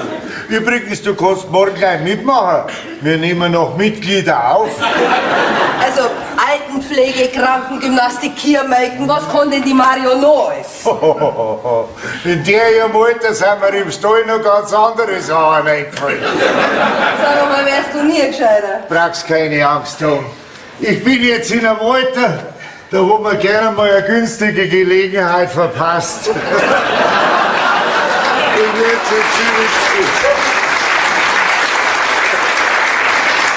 Kommst du los, recht? Ja, Frauenle, nach so einer Morgengymnastik mit der Marion, da kann der die Baum ausreißen. Au.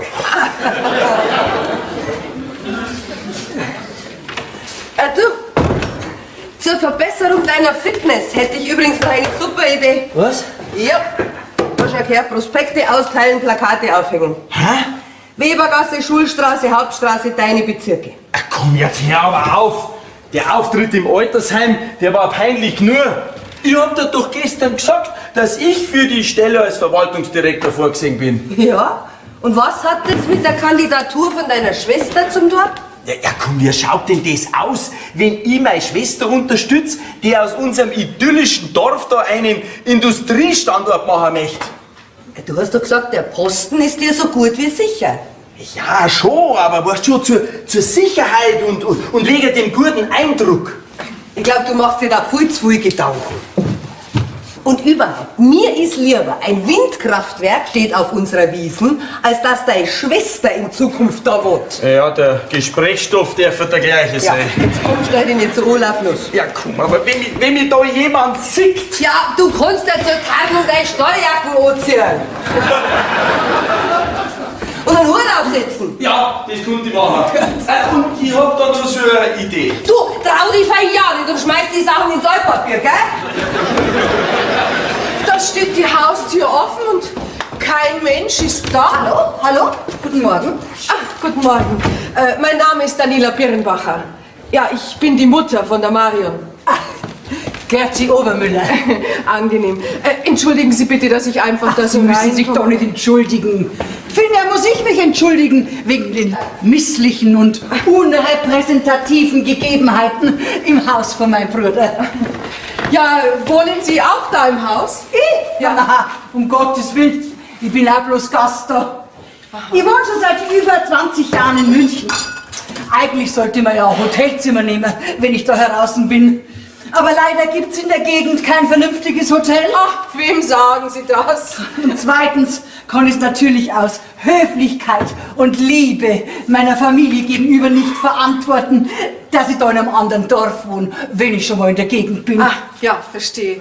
Ja, Sie machen aber auch wirklich nicht den Eindruck einer einfachen Frau vom Land, Frau Obermüller. Danke, Frau Birnbacher. Sie machen mir aber auch nicht den Eindruck einer Mutter, deren Tochter den Beruf einer Altenpflegerin nachgeht. Ach, da haben Sie recht. Was glauben Sie, was für einen Kummer das Madel mir und meinem Mann jeden Tag macht? Kummer? Ja, anstatt dass sie in den Semesterferien heimkommt, da sucht sie sich lieber eine Arbeit.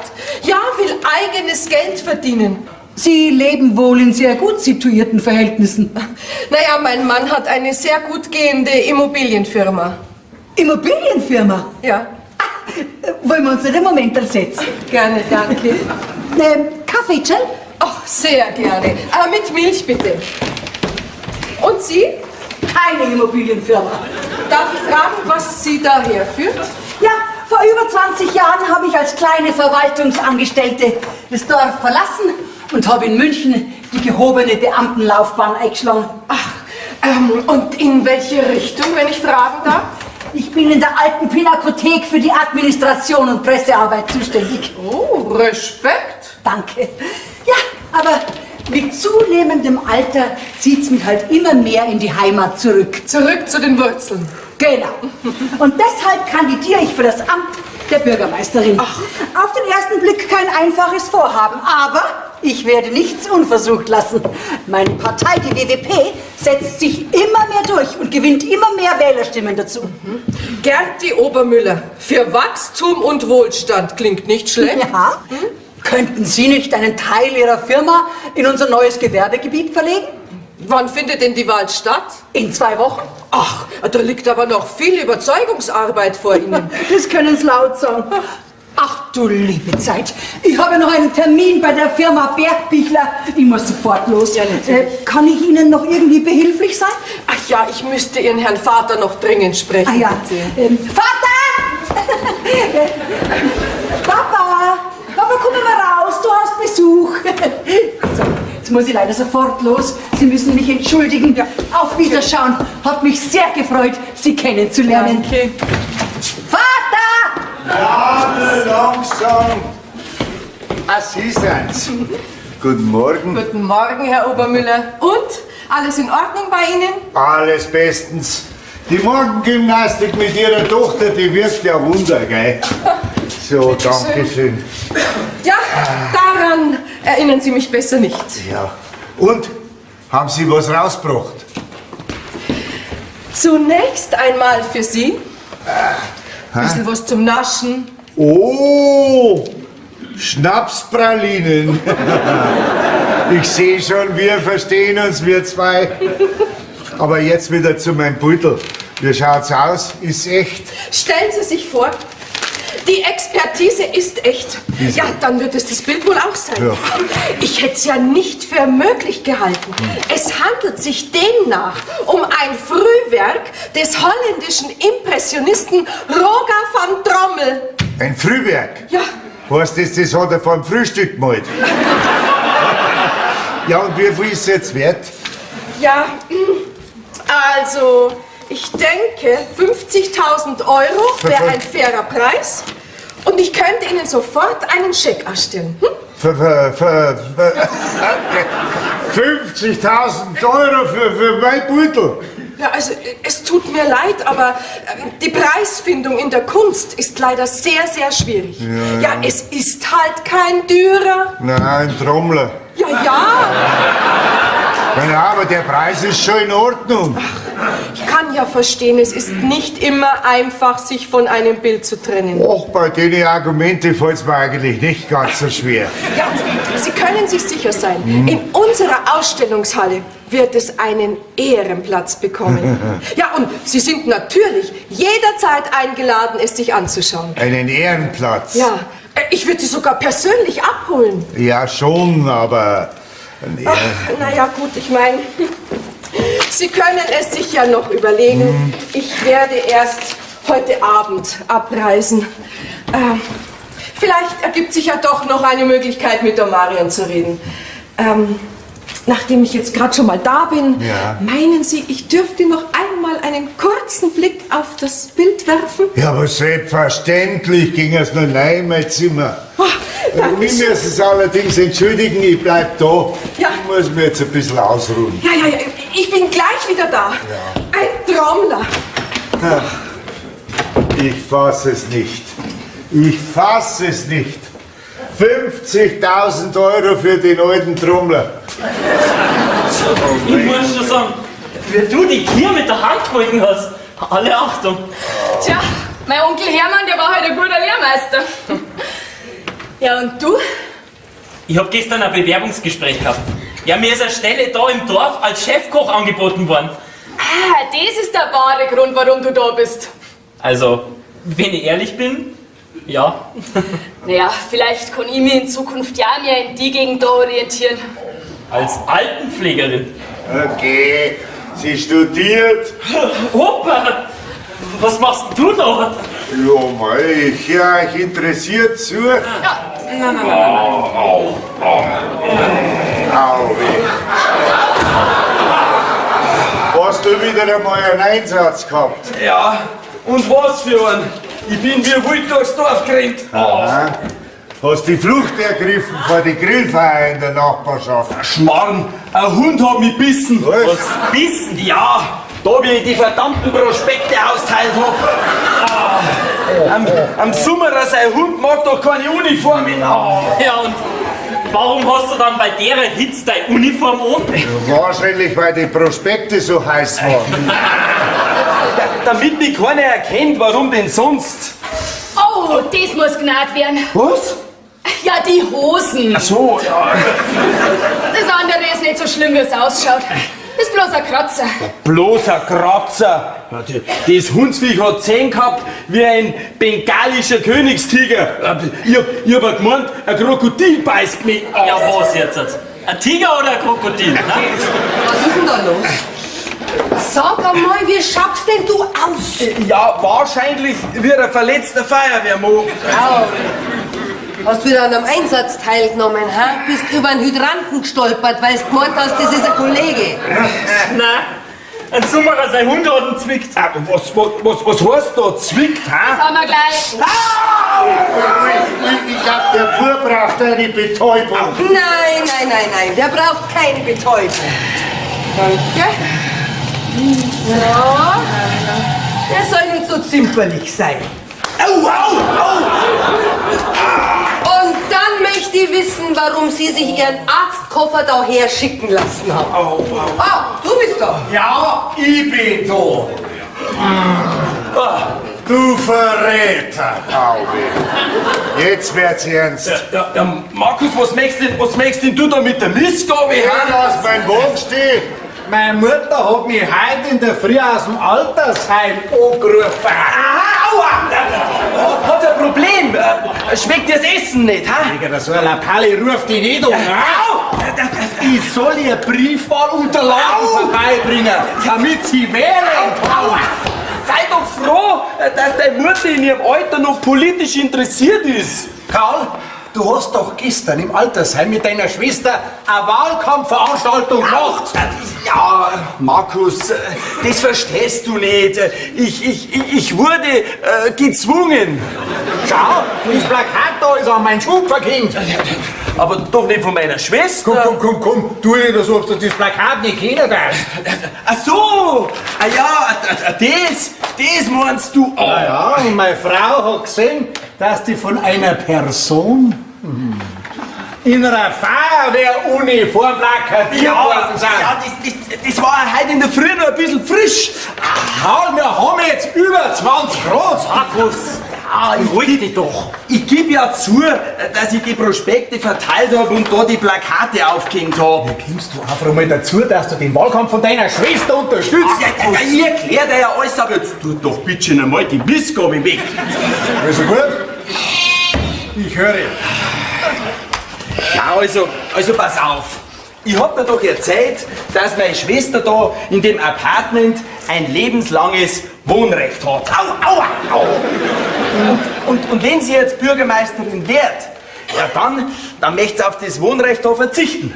Ja, und wenn sie es nicht wird, ja, dann möchte sie trotzdem von München da herziehen zu uns, und zwar für immer. Ah, das ist dein Problem. Ja, das ist schon auch dein Problem. Warum mein Problem? Ja, schau, wenn sie Bürgermeisterin wird, ja, dann können wir unser Dorfidylle vergessen.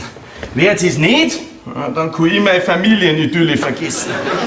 Ah, jetzt verstehe ich dich. Dann im Zweifelsfall ist da ein Industriegebiet mit einer Wodka-Fabrik lieber, als wird der Drache im Haus. Ja, wenn ich ehrlich sein soll, ja. Komm, Florian, wir schauen einmal nach, was bei den Schafen los ist. Ja, warum kennen Sie sich da auch aus? Ich studiere Veterinärmedizin. Also auf geht's, Florian, packen wir's. Ja, wenn es so weiterläuft, die Gerdi Bürgermeisterin.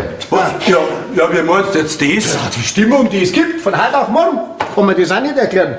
Du, die Gerdi, die bringt einen frischen Wind in unser Dorf. Ja, und jetzt pass mal auf. Das da. Frau Obermüller sucht sofort nach dem schweren Unfall ihres Vaters die Heimat auf, um sich seiner Pflege anzunehmen. Okay, hat die nur einen Vater? Was? Sie hat sich entschlossen, von ihrer über 20-jährigen Erfahrung als Beamtin in München ihrem Dorf was zurückzugeben. Ja, ich seh's schon. ich wär's noch erleben.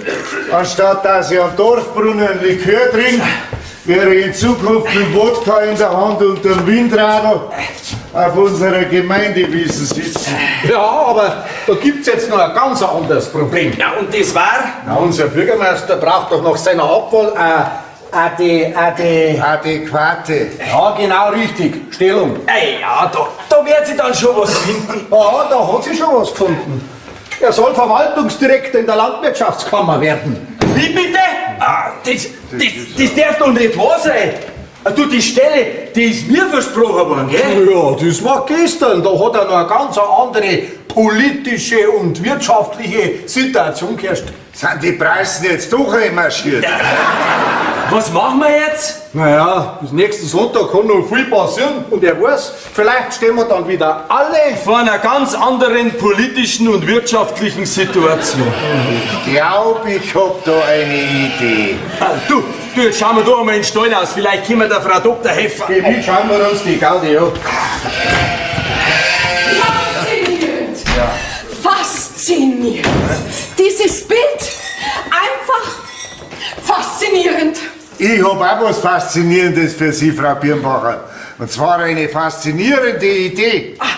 Sie stehen aber schon noch zu dem Verkauf von dem Bild. Ja, viel besser.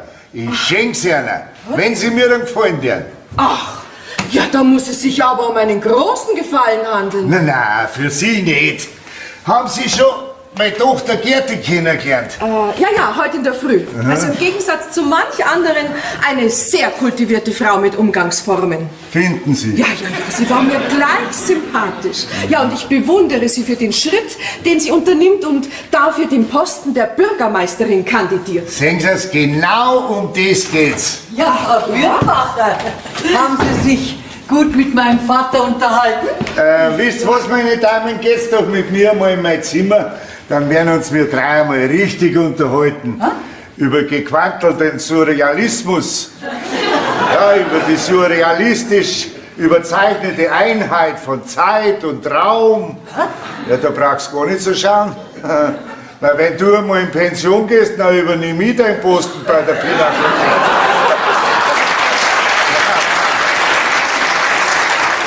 Weil Brüdel abstauben kann ich ja. Also, meine Damen, folgt mir unauffällig. Ich habe eine super Idee. Also Frau Birnbacher, das haben Sie jetzt wirklich toll gemacht. Naja, so arg früh habe ich ja gar nicht da müssen. Die Geburt, die ist ja fast optimal verlaufen. Ja, und war ja auch schon voll im Gang. Frau Birnbacher, warum haben Sie sich Ihren Arztkoffer mit der Post schicken lassen und uns zuerst sogar verheimlicht, was in dem Backel drin ist? Ja, wie hätten das ausgeschaut, wenn ich da mit dem Notfallkoffer reinmarschiert wäre und mich um die Pflege von einem älteren Mann beworben hätte. Aber ich wollte ihn halt unbedingt dabei haben, weil ich ja schließlich 4 Wochen in einem Dorf verbringe, in dem es noch mehr Bauern gibt. Ja, ich bin schließlich fast fertig mit dem Studium und kann zumindest so eine Art Erste Hilfe bei den Tieren leisten. Und das haben Sie prima gemacht.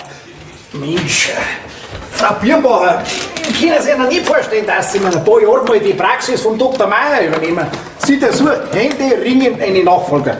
Tatsächlich? Freilich. Ja, was hältst du davon, Florian? Ja, viel. Ja, sehr viel. Ach, so ist das. Jetzt bin ich fast 24 Stunden da und habe noch nicht alles mitgekriegt. Dir ist schon klar, dass du in München arbeitest. Ja, aber nimmer lang. Ja? Ich hab gestern ein Bewerbungsgespräch im Goldenen Ochsen gehabt. Ja, die suchen einen neuen Chefkoch. Ich muss nur noch Ja sagen. Na, das ist ja wunderbar. Ja. Jetzt braucht bloß noch meine Schwägerin Bürgermeisterin werden und wir sind alle sorgenlos. Von wegen, da fahren wir die Sorgen für uns Bauern erst hoch. Und mein Verwaltungsdirektor schwebt dahin. Wieso das? Ja, ganz einfach. Unser jetziger Bürgermeister wird den Posten kriegen, wenn er abgewählt werden sollte. Ja, dem muss man doch eine adäquate Beschäftigung zuschustern. Ja, das tut mir zwar leid für dich, aber schau, es ist doch viel besser. Deine Schwester verzichtet auf ihr Wohnrecht und du bleibst Abteilungsleiter, als dass du Direktor wärst und wir haben lebenslang deine Schwester am Hals. Ja, da hast du recht. Mein lieber Karl, ich muss die leider heute noch verlassen. Zwickt mich, ich glaub, ich dran. Ja, ich bin seit 2 Tagen zu der Einsicht gekommen, dass man die ländlichen Strukturen erhalten soll und habe auf meine Kandidatur verzichtet und werde die Wiederwahl vom jetzigen Bürgermeister unterstützen. Ich fasse es nicht. Jetzt auf einmal! Ach du, wenn wir schon dabei sind, magst nicht auch auf dein Wohnrecht verzichten? Ja, natürlich. Hab's doch schon viel zu lang ausgeschoben, gell? Wo ist da der Haken? Was soll in Ordnung? Die intelligentesten Worte, die ich je von dir gehört habe. Und Sie haben die freie Stelle der Geschäftsführerin in unserer Kunststiftung, Frau Obermüller. Und ich krieg das Bild. Aber natürlich habe ich ihnen doch versprochen, dass das Beutel kriegen, wenn sie meine Tochter einstellen und wieder mit nach München nehmen. Frau Gertrud Obermüller übernimmt die Geschäftsführung der Kunststiftung der Firma Birnbacher AG in München. Ja, Milix. Der Birnbacher AG, die große Immobilienfirma. Ach, Sie sind die Mutter von der Marion. Ja, Ganz genau, das ist meine Mutter. Bist mal wieder nachgefahren, damit du mich heimholen kannst. Du, das wird dir diesmal nicht gelingen. ach, das habe ich doch schon lange aufgegeben. Ich kann es ja doch nicht verhindern, dass du Tierärztin wirst.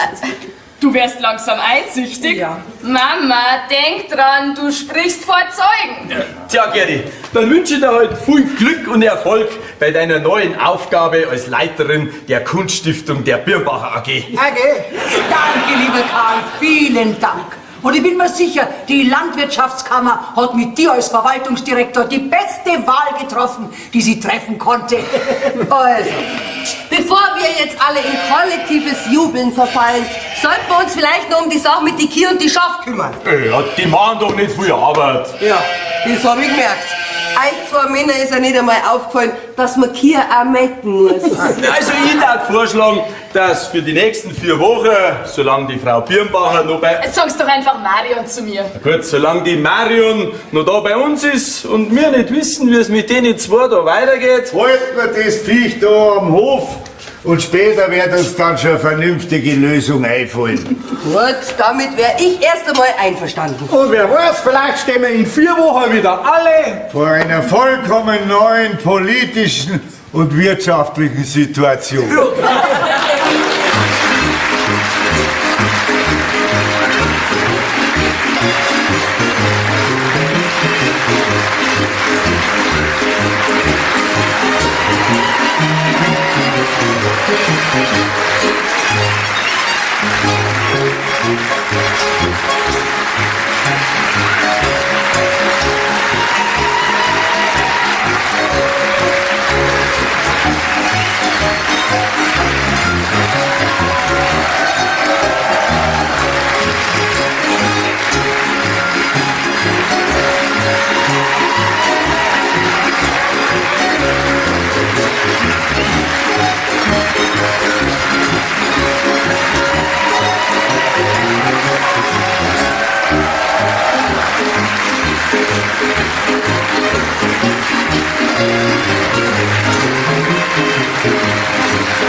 Kommen Sie rein, Frau Ziegler.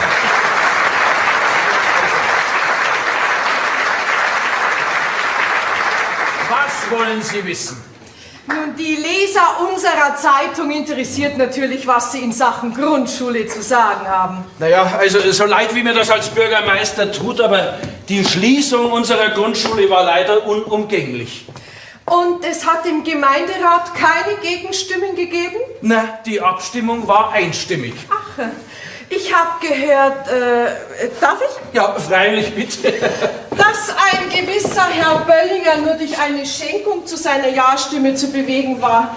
Man spricht von 100 Stehr Holz. Ja, wenn's bloß dies war. Wie? Wo haben Sie denn das gehört, Frau Ziegler? Ach, da reden die Leute in der Bäckerei ganz offen drüber. Aber da ist ja bestimmt nichts Wahres dran. Oder doch? Na, natürlich nicht.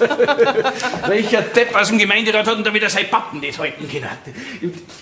Selbstverständlich ist da nichts dran, Frau Ziegler. Schauen Sie, durch den Sturm, den wir im Frühjahr gehabt haben, da liegt jetzt im Wald von unserer Gemeinde mehr Holz, als die Forstverwaltung wegschaffen kann. Und darum kümmert sich der Josef, also der Herr Böllinger, freundlicherweise um den Abtransport der kleineren Stämme. So nennt man das also. Interessant. Was haben Sie gesagt, Frau Ziegler? Nun, der Gemeinderat Kellermann soll ja angeblich eine Wiese mit 3 Hektar für sein Vieh günstigst von der Gemeinde gekauft haben. Ja, schon, aber das hat ja jetzt nichts mit seiner Zustimmung zur Schließung der Schule zu tun. Schauen Sie, die Wiese war ja für die Gemeinde schon immer nur ein unnützes Stück Land. Erzählt man sich das auch beim Bäcker? Nein, beim Metzger. Frau Ziegler, Sie waren aber bestimmt nicht nur zum Einkaufen in unsere Geschäfte unterwegs. Nun, sagen wir mal so, ich bin nicht umsonst Leiterin der Lokalredaktion geworden. Ja, also einen Bäcker und einen Metzger hätten wir jetzt. Waren Sie vielleicht auch noch beim Friseur im Salon Le Figaro? Oh nein, seit ich über die explodierenden Haartrockner berichtet habe, ziehe ich einen Friseur in Prien vor. Da bin ich aber froh. Fassen wir zusammen. Kirchdorf schließt seine Grundschule. Deshalb fahren die Grundschüler mit dem Bus nach Großbach. Und dafür schließt in Großbach der Kindergarten. Ja, unser Kindergarten nimmt die Kinder von Großbach jetzt zusätzlich mit auf. Ja. Dadurch sparen die beiden Gemeinden einiges an Kosten.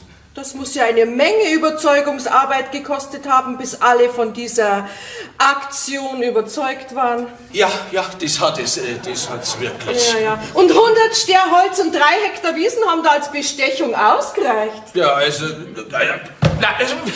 Frau Ziegler, so geht das Fall jetzt nicht, ne? Sie glauben doch nicht im Ernst? Das war ein Scherz.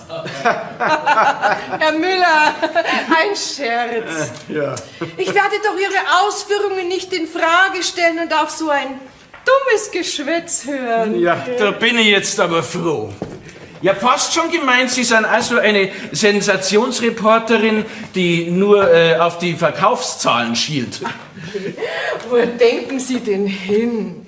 Herr Müller, schauen Sie in meine Augen und dann frage ich Sie, können Sie sich wirklich vorstellen, dass eine Frau wie ich einen so fortschrittlich denkenden Bürgermeister in die Pfanne schreiben könnte? Frau Ziegler, ganz ehrlich gesagt, könnte ich mir bei Ihnen so einiges vorstellen. Aber Herr Bürgermeister, da wird's mir ganz warm. Aber eine Frage hätte ich noch. Ja, dann raus damit. Was? Ja, mit der Frage. Wie ist denn das mit den Angestellten von Kindergarten und Grundschule? Naja, die Erzieherinnen, die wechseln jetzt nach Kirchdorf und die Lehrer und Lehrerinnen nach Großbach. Ja. Wird's Entlassungen geben? Nein, glücklicherweise nicht. Eine Erzieherin geht in Rente und eine Lehrerin wechselt auf eigenen Wunsch an die Schule von ihrem Freund nach München. Die beiden Stellen werden allerdings nicht neu besetzt. Dann scheint ja alles in bester Ordnung zu sein. Ja, genau meine Rede. Es ist alles in bester Ordnung. Auch Großbach ist einverstanden. Es ist das allerletzte. Gabi!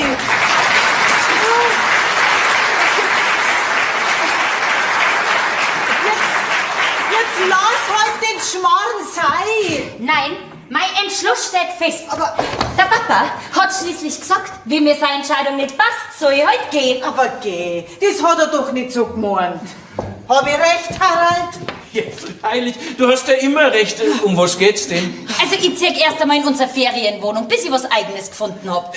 Auf jeden Fall verbringe ich keine einzige Nacht mehr mit so einem Vater unter einem Dach, bis er sich nicht bei mir entschuldigt hat. Aber Gabi, da siehst du es einmal wieder, was du mit deiner depperten Dorfpolitik angestellt hast. Anna, bitte! War das Ihre Tochter? Ja, das war meine Tochter. Kann es sein, dass Ihr momentaner Gemütszustand mit der Schließung der Schule zusammenhängt? Ja, das kann durchaus sein. Nun, ist durch die Schließung der Schule wohl doch nicht alles in Ordnung? Schauen Sie, meine Tochter, die hat gerade ihr Referendariat als Lehrerin beendet. Und sie hat praktisch schon eine mündliche Zusage gehabt, dass sie die frei werdende Stelle als Lehrerin an unserer Schule bekommt. Ah ja, verstehe. Die Stelle fällt ja jetzt durch die Zusammenlegung weg und deswegen kann sie weder da noch im Nachbarort Lehrerin werden. Ja. Hat sie wohl nicht ganz verkraftet. Hab ich recht? Genau, ja, aber als Bürgermeister muss ich da natürlich Prioritäten setzen. Ne? In so einem Fall steht das Wohl der Gemeinde über dem Wohl vom einzelnen Bürger. Auch wenn es um das Wohl von der eigenen Tochter geht. Ja, freilich, gerade da erst recht. Als Bürgermeister und verantwortungsbewusster Politiker kann ich doch da keine Unterschiede machen. Also, Amigo-Geschäft, dann gibt's bei mir nicht. Also, Herr Bürgermeister, ich bin über Ihre Entschlusskraft beeindruckt. Tief beeindruckt. Dankeschön, Frau Ziegler, vielen Dank. Ich weiß Ihre Anteilnahme sehr zu schätzen. Ist jemand gestorben? Sag mal, was werden das, wenn es fertig ist? Das ist die Tamara. Darf ich dir die Frau Ziegler vorstellen? Sie ist die neue Zeitung, die neue Redakteurin von unserer Zeitung. Ja. Angenehm. Dann sind Sie sicher die Frau Bürgermeister. Nein. Was? Sind Sie nicht? Doch, ich bin die Frau vom Bürgermeister. Und was machen Sie? Ich interviewe Ihren Mann. Aha, mit Hand auflegen und so? Und um was geht's da dabei? Suchen Sie seine Chakren? Die hat er woanders. Anna, reiß die zusammen. Also, Frau Müller, entschuldigen Sie, aber wann trifft man schon mal auf einen Bürgermeister, der solche staatstragenden, zukunftsweisenden und zugleich schweren Entscheidungen für das Wohl von seiner Gemeinde trifft? Sie reden jetzt schon ernsthaft von meinem Mann? Ja, aber natürlich, Frau Müller, von wem denn sonst? Die ist doch nicht mehr ganz dicht im Kopf. Anna, jetzt reicht's. Also, dann teilen Sie die letzten politischen Entscheidungen Ihres Mannes nicht? Absolut nicht. Wenn Sie mich fragen, ist es eine Riesensauerei. Ja, dich fragt aber keiner. Was ist denn mit dir jetzt los? Probst jetzt einen Zwergerlaufstand oder was? Frau Ziegler, haben Sie noch eine Frage? Weil ich wäre jetzt in Kürze wieder terminlich fixiert. Was bist du? Ja, gebunden heute. Ja, vergiss das nicht, gell? Und pass auf, dass dich nicht fixieren. Also da fällt mir noch was ein. Ja. In welcher Weise wird denn die ehemalige Schule in Zukunft genutzt? Also bis zum Sommer wird's noch als Schule genutzt. Ja. Aber natürlich, ich meine ja auch für die Zeit danach. Ja, schauen Sie, Frau Ziegler, genau das hoffe ich bis zu unserem nächsten Treffen klären zu können. Ja, ich habe jetzt in wenigen Minuten ein Treffen mit einer Vertreterin der Investmentgesellschaft Ruckzuck Limited GmbH und Co. KG. Oh, das hört sich ja vielversprechend an. Ja, stellen Sie sich vor, diese Investmentgesellschaft stellt uns eine hübsche Summe für den Verkauf von unserem Schulhaus in Aussicht. Interessant. Wie hoch ist denn die Summe? Darüber darf ich natürlich keinerlei Auskunft geben. Verstehe. Ja. Sie sind ein Mann nach meinem Geschmack. Ja, Frau Ziegler, Sie sind aber auch nicht so ganz ohne. Ich glaube, es ist besser, wenn ich jetzt wieder gehe. Ja, das glaube ich auch. Die Redaktion ruft. Lassen Sie sich nicht aufhalten. Ja, und Sie rufen mich doch an. Hm?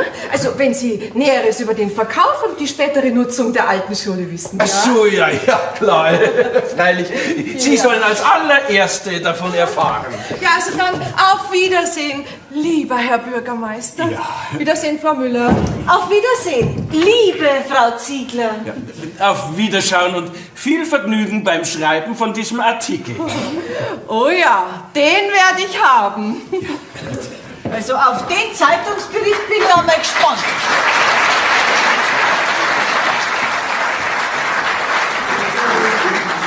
Du wirst es sehen, Anna, wenn dieser Bericht erst erscheint, dann stehe ich in einem ganz anderen Licht da. Ja, so wie er sich der verhalten hat, bin ich da voll und ganz überzeugt. mein Gabi. Gabi, jetzt komm, lass halt den Schmarrn sein und sei vernünftig und trag deine Koffer wieder in dein Zimmer. Mama, du brauchst dich gar nicht bemühen. Mein Entschluss steht fest. Ja, aber... Ach, geh, Harald, jetzt mach halt was. Ja, soll ich ihr beim Koffertragen helfen? Ach, geht. Wir können unsere Tochter doch nicht einfach so weggelassen. Jetzt einmal langsam. Sie zieht in unsere Ferienwohnung über der Garage. Ein richtiger Auszug schaut bei mir anders aus. Also, ich wäre jetzt soweit. Mensch, Gabi, jetzt zieh halt deine Jacken wieder aus. Ja, du möchtest, dass ich da bleib? Nein, ich meine nur, dass du für die 10 Meter in die Ferienwohnung nicht unbedingt eine Jacken anziehen musst. Oh, also das war ja wohl eindeutig. Wir können bloß noch herzlos sein. Doch, das darf halt für die ersten 2 Monate reichen. Na, damit will ich nichts zum Tor haben. Ich will aber nichts geschenkt. Ich möchte die Wohnung nicht umsonst. Danke. Ist eh günstig. Schau, Mama. Kind! Sag einmal, reicht es nicht, dass unser Sohn nicht mehr daheim wohnt? Musst jetzt unsere Tochter auch noch vergraulen? Ich hab's nicht vergrault, die geht freiwillig. Ja, du hast dir einen Arbeitsplatz weggenommen. Anna, bitte. In unserer Schule ist Platz für mehr als 200 Kinder. Ja, wir haben aber nicht einmal 80 Kinder in unsere Klassen. Die Instandhaltungs- und Renovierungskosten von der Schule, die waren so hoch, dass sich eine Weiterführung des Schulbetriebs in keinster Weise rechtfertigen lässt. Die meisten in unserem Dorf sind nicht für die Schließung von der Schule. Die meisten in unserem Dorf, die sind für eine neue Heizung in der Turnhalle und für einen neuen Kinderspielplatz und für einen Ausbau von einigen Straßen im Ort. Und für eine Neugestaltung vom Dorfplatz und für eine Dämmung und Erweiterung der Gemeindehalle. Genau, also? Dann weißt du ja, was du zum Tor hast. Ja, und wir bei immer weniger Geld in der Gemeindekasse? Ja, mei, dann lass dir halt was einfallen. Für das bist du doch schließlich Bürgermeister. Ja, das hab ich doch. Schau, durch den Verkauf der Schule können wir fast alle diese Projekte angehen. Oh, das ist bestimmt schon diese Frau von der Investmentgesellschaft Ruckzuck Limited und Co. KG. Halt! Das Geld in unserem Haushalt verwaltet immer nur ich. Bitte von mir raus. Ja, ich komme. Deine Dorfpolitik ist für mich zweitrangig, gell? Schau lieber, dass du wieder mit deiner Tochter vertragst. Und zwar ruckzuck und ohne Limits. Das freut mich aber sehr.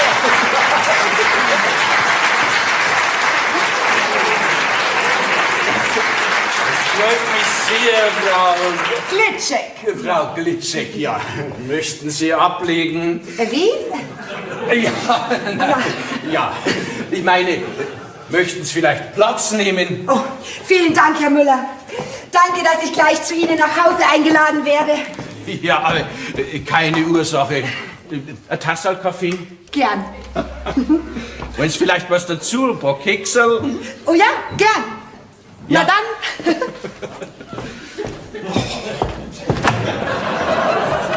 Nun, mit so einem Dorfbürgermeisterl werde ich wohl noch fertig werden. Mit was werden Sie fertig? Ich meine, ich habe die Kaufverträge schon mal vorbereitet. Was? Das ist aber schnell gegangen. Wissen Sie, ich bin bei meiner Ankunft zufällig an Ihrer Schule vorbeigekommen. Und da war zufällig Ihr Gemeindearbeiter da, der dort gerade eine Reparatur durchgeführt hat. Naja, zufällig ist gut gesagt. Der führt da eigentlich andauernd Reparaturen durch. Jedenfalls hat er mich kurz durch das Schulhaus geführt. Aha. Das hat der freiwillig gemacht? Nun ja, eine Kiste Bier und eine Flasche Obstler haben die Führung durchs Schulhaus etwas leichter gemacht. Auwe, dann wird er morgen wieder zu nichts zu gebrauchen sein. Herr Müller, ich muss schon sagen, die persönliche Begutachtung hat mich noch mehr überzeugt, wie die Bilder, die Sie mir bereits geschickt haben. Dann wollen Sie das Schulgebäude tatsächlich kaufen?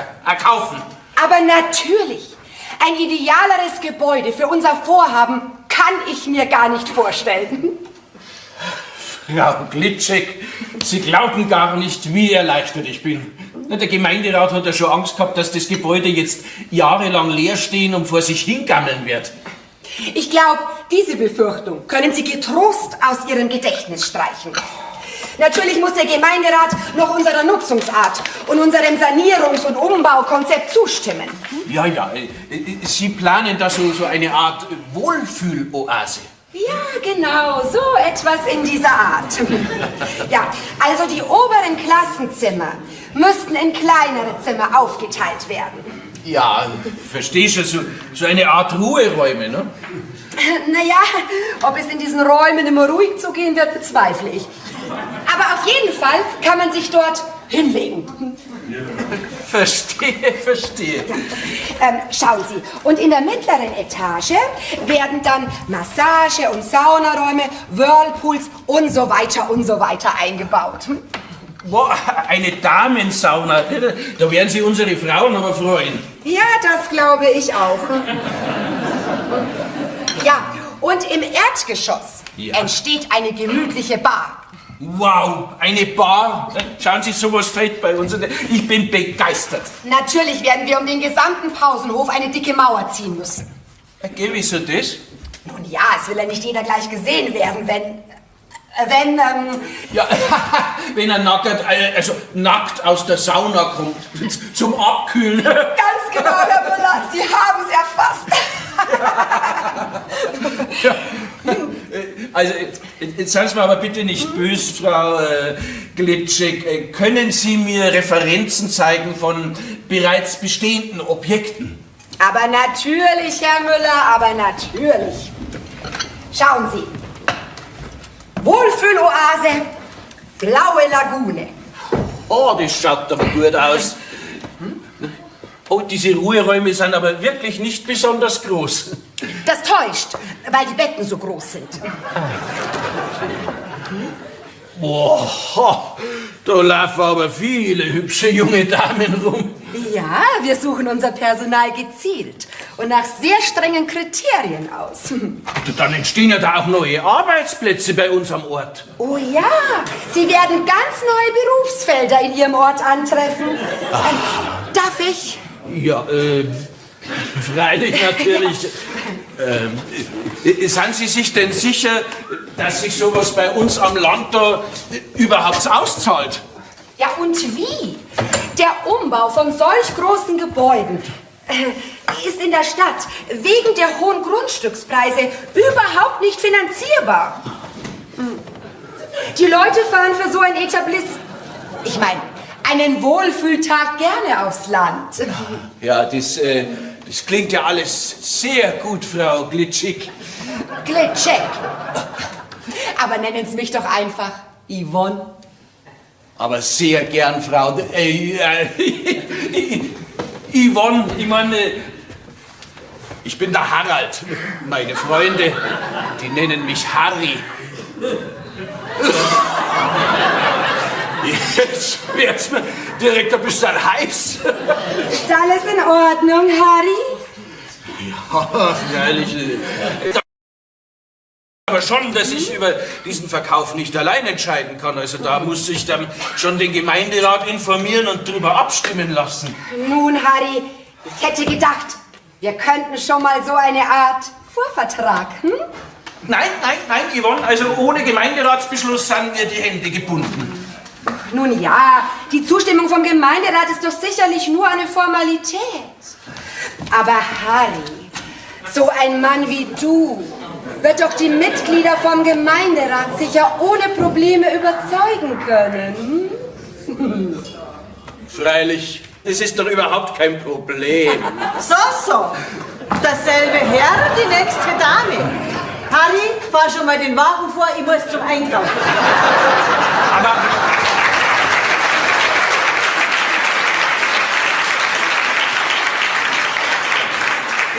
Sehr gut, dass du jetzt gerade kommst. Das ist die Yvonne, die Frau Yvonne Glitschko. Ja, und sie ist von der Investmentgesellschaft Ruckzuck K.O. Gut, Guten Tag, Frau Müller. Verzeihen Sie mir bitte meinen Gefühlsausbruch. Aber wann trifft man schon mal auf einen Bürgermeister, Der solche staatstragenden, zukunftsweisenden und zugleich schweren Entscheidungen für das Wohl der Gemeinde trifft? Genau. Ganz genau, Frau Müller. Sie treffen den Nagel auf den Kopf. Ich triff noch ganz andere Sachen. Sag einmal, wie viele Weiber tauchen denn da noch auf, die was die um den Finger wickeln wollen? Der Yvonne. Anna, du siehst ja schon Gespenster. Von wegen, Gespenster schauen anders aus. Ich hol uns einmal ein gutes Tröpferl aus dem Keller. Bleiben Sie auch was sein, gell? Und rühren Sie auch nicht so. Nein, nein, Frau Bürgermeister, keine Angst. Ich warte hier brav auf Ihren Mann. Grüß Gott, Sie wünschen? Das werden Sie jetzt dann gleich erfahren. Also Sie?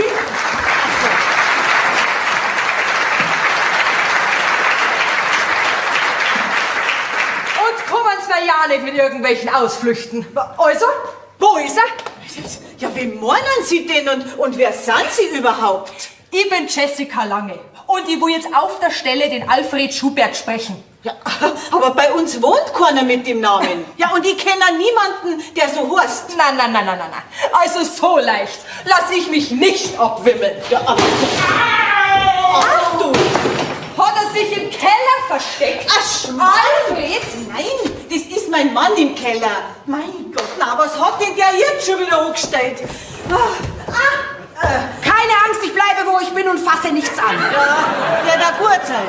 Ach, dann sind also Sie wahrscheinlich der Grund. Macht sich an mich ran, verspricht mir das Blaue vom Himmel und haut dann einfach ab. Ja, so sind die Männer. Vielleicht ist ja Ihr Alfred eine Ausnahme. Also meinen Segen haben Sie. Na gut, dann können Sie ja jetzt wieder gehen. Von wegen. Ich bleibe so lange, bis ich die Schule gekauft habe. Ja, bitte, was ist los? Man kann doch nicht einfach so eine Schule kaufen. Ich glaube, Sie sind ein bisschen verwirrt, ha? Sie sind lustig. Ich weiß nicht, wer Sie sind. Frau Müller, die Hausherrin, weiß auch nicht, wer Sie sind. Sie suchen einen Alfred Schubert, den weder ich noch Frau Müller kennen. Dann sagen Sie mir mit diesem Mann eine Beziehung nach und dann soll ich angeblich verwirrt sein. Sagen Sie mal, geht's eigentlich noch bei Ihnen? Also wenn er bis jetzt noch nicht da ist, dann wird er ganz bestimmt bald da auftauchen. Da bin ich mir ganz sicher. Ja, und was macht Sie da so sicher?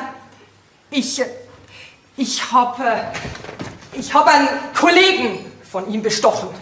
Ein Wohlfühlwochenende in einem 4-Sterne-Hotel hat mich das Ganze gekostet, bis er die Adresse da rausgeguckt hat. Ja, mein ganzes Geld ist dafür draufgegangen. Also muss ich warten, bis er hierher kommt. Hören Sie, ich habe da gerade eine Idee. Ach, dann kennen Sie Ihren Alfred also doch? Nein, tut mir leid, ich kenne ihn wirklich nicht. Aber ich könnte Ihnen morgen bei der Suche behilflich sein, wenn Sie mir heute einen Gefallen tun. Und was soll das sein? Ja, also wissen Sie, meine Assistentin, die mich eigentlich begleiten sollte, ist plötzlich krank geworden. Ja, und was hat das jetzt mit dem Alfred und mit mir zu tun? Ja, ganz einfach, Sie können hier bleiben und kriegen mit, wenn er kommt. Und was muss ich dafür tun? Ganz einfach. Sie geben sich als meine Assistentin aus. Ja, und was muss ich assistieren? Ganz einfach, bei einem Verkaufsgespräch. Wir gehen zusammen mit Herrn Müller in ein Restaurant. Ich muss zwischendurch circa 1 Stunde fort. Ich habe noch einen wichtigen Geschäftstermin bei der leitenden Lokalredakteurin der Zeitung. In dieser Zeit unterhalten Sie Herrn Müller und sehen zu, dass er immer genug zu trinken hat. Oh, das hört sich vielleicht schon ein bisschen kriminell an. Unsinn, das ist ein Geschäftsessen mit dem Bürgermeister. Ich hab's. Draußen steht noch ein Schild, Fremdenzimmer zu vermieten. Ja und? Ich besorge Ihnen hier im Haus eine Übernachtungsmöglichkeit. Sie sind offiziell meine Assistentin und können dann sogar nachts unauffällig nach Ihrem Alfred Ausschau halten. Das ist ein Argument. In Ordnung. Ich bin die Jessica. Ja, Yvonne. Eine Unverschämtheit. Wo ist er? Nein, nicht schon wieder so eine bekloppte Tussi. Das halte ich heute nicht mehr aus. Suchen Sie an, Alfred. Schmarrn, ich suche meinen Vater, an Harald Müller. Wer sind denn Sie überhaupt? Und was machen Sie in unserem Wohnzimmer? Ach, die Tochter des Hauses. Ich bin Yvonne Glitschek, die Vertreterin der Investmentgesellschaft Ruckzuck Limited und Co. KG. Und das ist meine Assistentin Jessica Lange. Ja. Ah ja. Und Sie wollen also unsere Schuhe kaufen? Endlich mal eine Frau mit Durchblick. Also Mafia bzw. Heuschrecken habe ich mir eigentlich ganz anders vorgestellt. Kennen Sie einen Alfred Schubert? Ich kenne überhaupt keinen Schubert. Jessica, wir wollen uns doch auf das Wesentliche konzentrieren. Wirst meinst, Yvonne. Sag einmal, ja, warum hast denn du einen Sekt im Heizungskeller gesucht? Papa, das darf ja wohl nicht wahr sein. Ja, ist das Kind? Ja, wie schaust denn du aus? Hallo, Gabi, bist du schon wieder zurückgezogen? Mama, der Papa hat mir das Wasser abgestellt. Was? Also, sag einmal, bist denn du von allen guten Geistern verlassen? Na, mein Obstler habe ich noch. Also Papa, ich hab die Wohnung ganz offiziell gemietet und ich verlange, dass du auf der Stelle das Wasser wieder auftrast. Das tut mir leid, da habe ich anscheinend einen falschen Hand erwischt. Und so ganz nebenbei bemerkt, Strom ist auch keiner mehr in der Wohnung. Ich verlange eine sofortige Mietpreisminderung und Schmerzensgeld. Also sag einmal, hast denn du schon im Keller gesoffen? Ja, du hast doch gesagt, ich soll schauen, dass die Gabi bald wieder zurückkommt. Ach, aber doch nicht so. So, jetzt schau her, da hast du jetzt 100 Euro und jetzt beruhigst du dich wieder und gehst rüber in dein Bad, gell? Ich geh in den Keller und regel das. Herr Müller? Harry? Wenn ich noch einmal kurz auf den Kauf bzw. Verkauf der Schule zu sprechen kommen darf. Ja, freilich doch. Wir sollten schon einmal auf dieses Geschäft anstoßen. Ja, eine Unterschrift wäre mir lieber. Na, wie gesagt, dazu brauche ich die Zustimmung vom Gemeinderat, aber da sehe ich ehrlich gesagt gar keine Probleme. Die Sitzung, die ist morgen Abend. Und ich meine, welche Gemeinde hat denn schon eine Aussicht auf so ein außergewöhnliches Erholungszentrum? Ach, jetzt verstehe ich, was da läuft. Ja, das ist ja der Hammer. Ein Puff im Schulhaus. Wen haben wir denn da? Meine Assistentin, Frau Jessica Lange. Sehr angenehm, Frau Lange. Ganz meinerseits, Herr Müller. Harald, dürfen wir Sie noch heute Abend zum Essen einladen? Wir hätten einen ganz tollen Italiener, Peppino. Ja, dann können wir Ihnen unser Vorhaben nochmals in aller Deutlichkeit erklären und vielleicht etwas vorfeiern. Es ist aber sehr nett von dir. So, das Wasser ist wieder auftrat und der Strom ist auch wieder an. Danke, Mama. Frau Müller, ich habe da ein kleines Problem. Ja?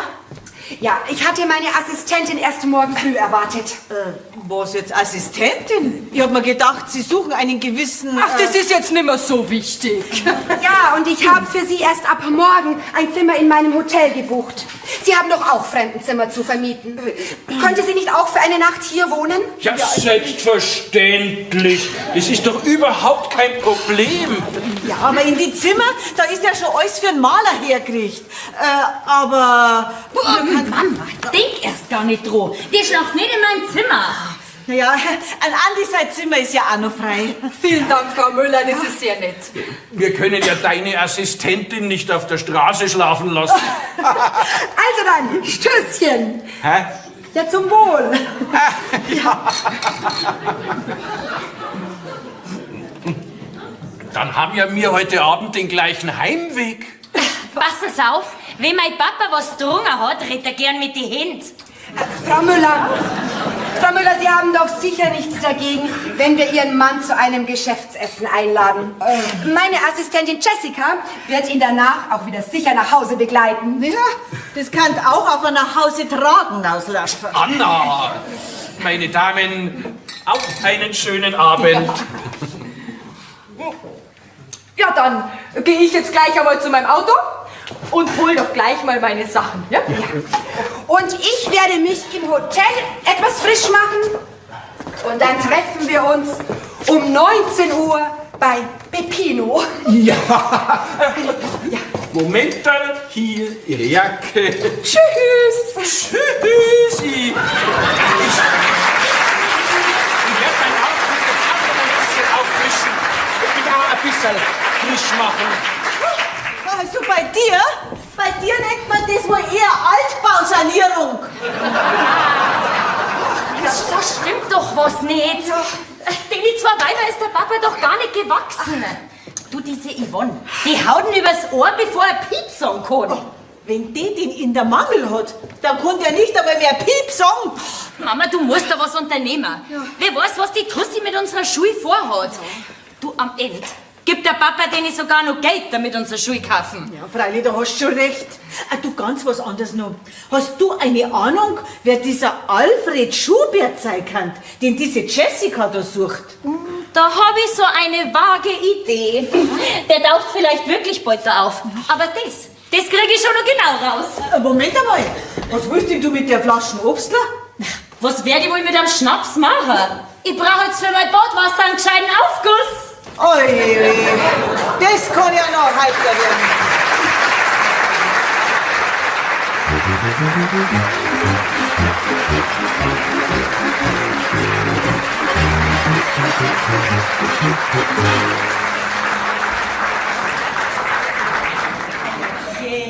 Oje. Jetzt schlaft der immer noch. Hallo, Herr Müller. Aufsteh, es ist schon hell. Ja, woher trinken? Es gibt gleich Frühstück. Ja, dann bring es mir einen Cognac, Fräulein. Das gibt's doch nicht. Hallo, Herr Müller, aufwachen! Mit jungen Frauen ist er in seinem Alter offensichtlich leicht überfordert. Frau Müller, das ist jetzt nicht so, wie es vielleicht ausschaut. So eine Situation ist nie so, wie es ausschaut. Ich wollte mich nur nach dem Befinden von Ihrem Mann erkundigen. Ja, woher haben Sie denn gewusst, dass er da ist? Ich hab ihn selber da aufs Sofa gelegt. Was? Ja, was haben Sie? Was hätte ich denn machen sollen? Ja, hätte ihn in seinem Zustand besoffen im ersten Stock zu Erna ins Bett legen sollen. Oh, du lieber Gott. Der stinkt ja schlimmer wie ein ganz Bierzeit nach 16 Tagen Wiesen. Aber ich bin völlig unschuldig, gell? Ich bin im Restaurant nur daneben gesessen. Bestellt und zahlt hat die Frau Klitschek. Mei. Mein Mann ist so abfüllen.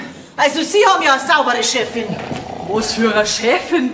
Ach, Sie meinen die Frau Yvonne Klitschek? Ja, freilich ist dies meine Chefin. Was hat er denn so getrunken? Naja, so 3 bis 4 Cognac und 5 bis 6 Willis. Um Gottes Willen, der vertragt doch keinen Schnaps. Ja, nicht nur das. Davor hat der Mann ein Ballondrinks gehabt und zum Essen dann noch Flaschen Rotwein. Ach Gott, oh Gott, hören Sie auf. Hallo, aufwachen. Waren wohl ein paar Willis früh gestern Abend? Herr Willis? Leider sind Sie falsch verbunden. Keine Sorge, Frau Müller, das wird schon wieder. Ja, immerhin redet er doch schon wieder. Bürgermeister Harald Müller, was kann ich für Sie tun? Und seinen Namen weiß er auch schon wieder. Ja, das sind doch schon richtige Fortschritte um die Uhrzeit. Hallo, da ist eine Frau, die Anna. Und die steht direkt vor dir. Wieso? Guck. Anna! Ja, guten Morgen! Wieso rufst denn du an, wenn du direkt vor mir stehst? Du stehst jetzt sofort auf oder ich hole einen Eimer Wasser. Ein Engel! Na, ich bin's, die Jessica Lange. Ja, ich erinnere mich ganz dunkel. Nein, das ist so eine lange, eine blonde. Ja, das wird schon wieder, gell? Bis gleich. Guten Morgen, Hans. Ja, guten Morgen.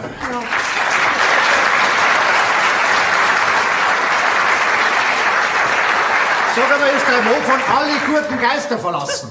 Na, der Herr Williams ist nur bei ihm. Hast du die Zeitung schon gelesen? Oje, ich ahne fürchterliches. Glaub mir's, deine Befürchtungen sind völlig untertrieben. Deine Fantasie, die reicht bei weitem nicht aus, dass du das da runterst, was da in der Zeitung drin steht. Oje, dann mach ich lieber erst einmal ein Frühstück. Ja, gescheiter, du darfst zuerst einen Schnaps trinken.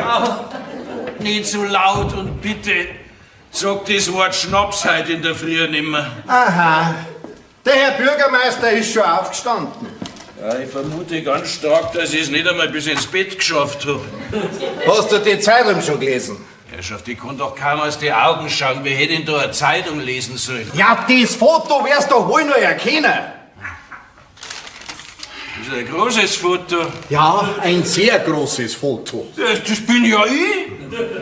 Ein sauberer Kerl. Ja, genau. Das bist du. Du, und in dem Artikel, da wird über dich berichtet. Eine ganze Seite lang. Ja, das hättest mir nicht zutraut, gib's zu. He? Eine ganze Seite über mich im Regionalteil. Nein, das hätte mir meine kühnsten Träume nicht vorstellen können. Ja, also, lies halt einmal vor. Gut, wie du meinst. Harald Müller, ein ganz außergewöhnlicher Bürgermeister. Ja, ich hab's euch ja immer gesagt, wenn ihr mich zum Bürgermeister wollt, dann... da sind's. Dann werdet ihr Sachen erleben, die könnt's euch ihr überhaupt nicht vorstellen. Das habe ich bis jetzt nicht geglaubt, aber seit heute muss ich da recht geben. Ja, also, lies halt einmal weiter. Wie es meinst. Gut, dass du schon sitzt. Du, der erste Abschnitt ist überschrieben mit Bürgermeister im Rotlicht. Hä? Jetzt pass mal auf. Bestechung im Gemeinderat. Was soll denn das? Sind 100 Ster Holz und der günstige Verkauf von Wiesenflächen wirklich die einzigen Bestechungen? Na, das gibt's ja nicht. Steht das wirklich da drin? Ja, meinst du, ich liest aus Märchen von 1001 Nacht vor? Das ist ja schon gut. Du, und was ist mit dem Anbau beim Friseurgeschäft, den wir eigentlich hätten ablehnen müssen? Na, davor steht nichts drin. Ja, und über die Duldung meiner nicht genehmigten Zufahrt zu meiner Jagdhütten steht auch nichts drin. Gott sei Dank. Aber sonst steht ja hoffentlich nichts Negatives drin. Du bist schon gut. Ich bin immer noch auf der Suche nach was Positivem. Da, über den zweiten Teil steht: Bürgermeister wirft seine Tochter aus dem Haus und verweigert ihr eine Arbeitsstelle. Ja, das ist doch ein Schmarrn, das habe ich überhaupt nicht gemacht. Frau Gabi Müller hat fluchtartig das Haus ihres Vaters im Streit verlassen. Fluchtartig? Ist da was dran? Die Gabi und ich, wir haben eine Meinungsverschiedenheit gehabt, ja, aber... Ja, und wo ist jetzt die Gabi? Ja, sie ist vorübergehend in unsere Ferienwohnung gezogen. Dann ist ja der Bericht doch nicht so falsch. Ja, aber das ist ja nicht der wesentliche Teil von dem Interview. Oh ja, mein Lieber, der kommt noch, der kommt noch. Ja, also, dann lies halt einmal weiter. Wie es meinst. Bürgermeister Müller verkauft die Schule ohne die Zustimmung des Gemeinderates an die Investmentfirma Ruckzuck Limited und Co. KG. Harry, ist das wahr? Nein, natürlich nicht. Ich hab beim Abendessen dieser Frau Glitschig, ja, extra noch in aller Deutlichkeit gesagt, dass ich erst die Zustimmung vom Gemeinderat brauche, bevor ich so einen Kaufvertrag unterschreiben kann. Und nach dem Essen? Nach dem Essen, da haben wir halt ein bisschen vorgefeiert. Ne? Freilich, und ein paar Mineralwasser getrunken, oder wie? Könnten ein oder zwei Willis dabei gewesen sein. Ja, sag einmal, du wärst doch nicht so blöd gewesen sein, dass du in dem Suff, den was da die zwei Weiber angehängt haben, den Vertrag unterschrieben hast. Na, natürlich nicht. Ich weiß bloß nur, dass ich denen zwei ein Autogramm gegeben habe.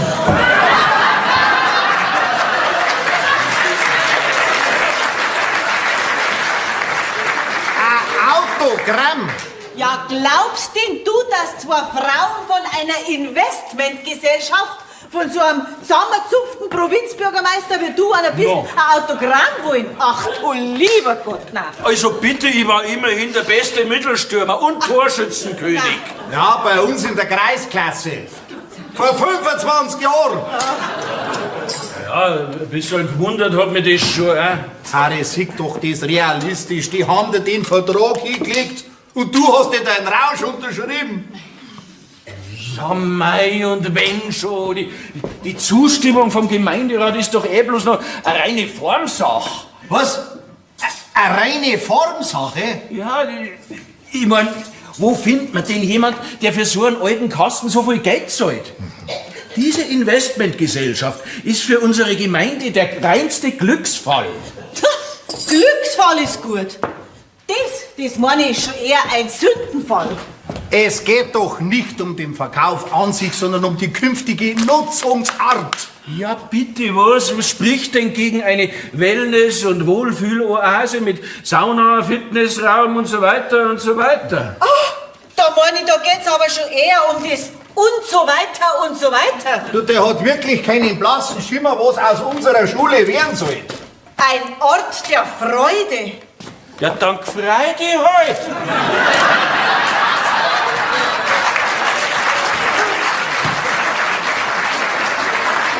Oder für jeden verständlich gesagt, ein ganz ordinäres Puff. Gerät doch nicht, wenn's nix weißt.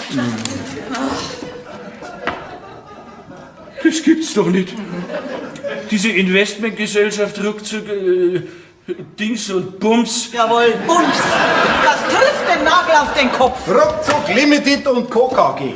Ja, von mir aus, die wollen in unserem ruhigen, beschaulichen und unschuldigen Dorf ein Puff eröffnen. Das überlebe ich nicht. Vor allem überlebt es unsere Partei nicht. Wir können heute auf noch gleich unsere Auflösung bekannt geben. Hans, ich hab das nicht gewusst, das muss man doch glauben.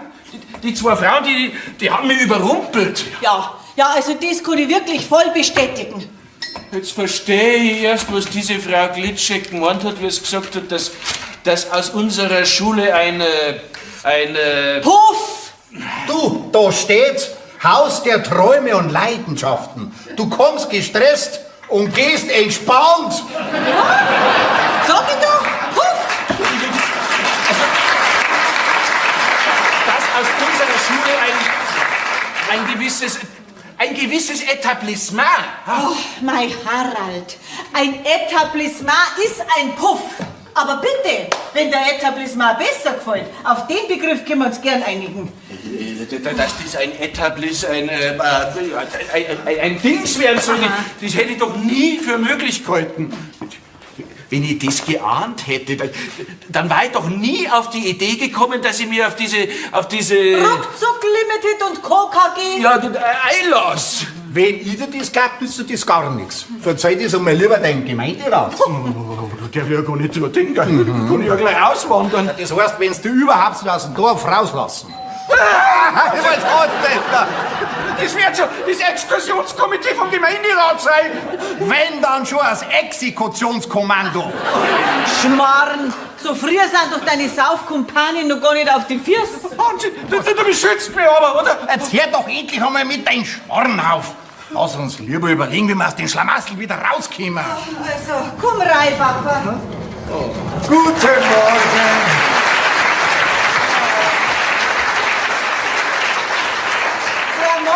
Der fängt ja schon gut an. Ja, du kannst wenigstens so tun, als dass dich freuen.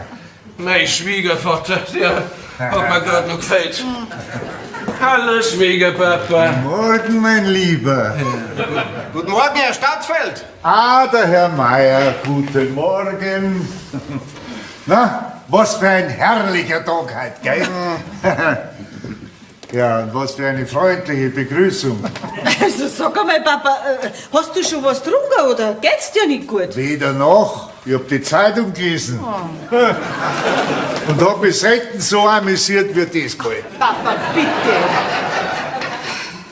Ja, was ist? Darf ich mich niedersitzen oder soll ich auch wieder gehen? Ja, ist ja schon gut, ist ja schon gut. Doch, Bitte. das eh. Sag einmal, bleibst du länger? Wieso? Ich bin doch nicht der Nikolaus, der nur die Geschenke abgibt und gleich wieder abhaut. So ist er, mein Schwiegervater. Immer einen flotten Spruch auf die Lippen. Harald, du weißt ja, dass ich nie viel von dir gehalten hab. Weder als Schwiegersohn noch als Bürgermeister. Aber das, das hätte ich dir nicht zutraut. Von Tausenden von Bürgermeister bist du der Einzige, der sowas fertig bringt. Also sag einmal, bewunderst du ihn jetzt oder nimmst du ihn auf den Arm? Beides, Anna, beides. Du sag, hast du wenigstens als Bestechung ein paar freie, ja weißt schon. Das war ja noch das Schöne. Josef, bitte, sowas darfst mir du zutrauen. Nee, so Gott zu dem ist jetzt blöd. Du, ich darf für die einspringen. Ausnahmsweise.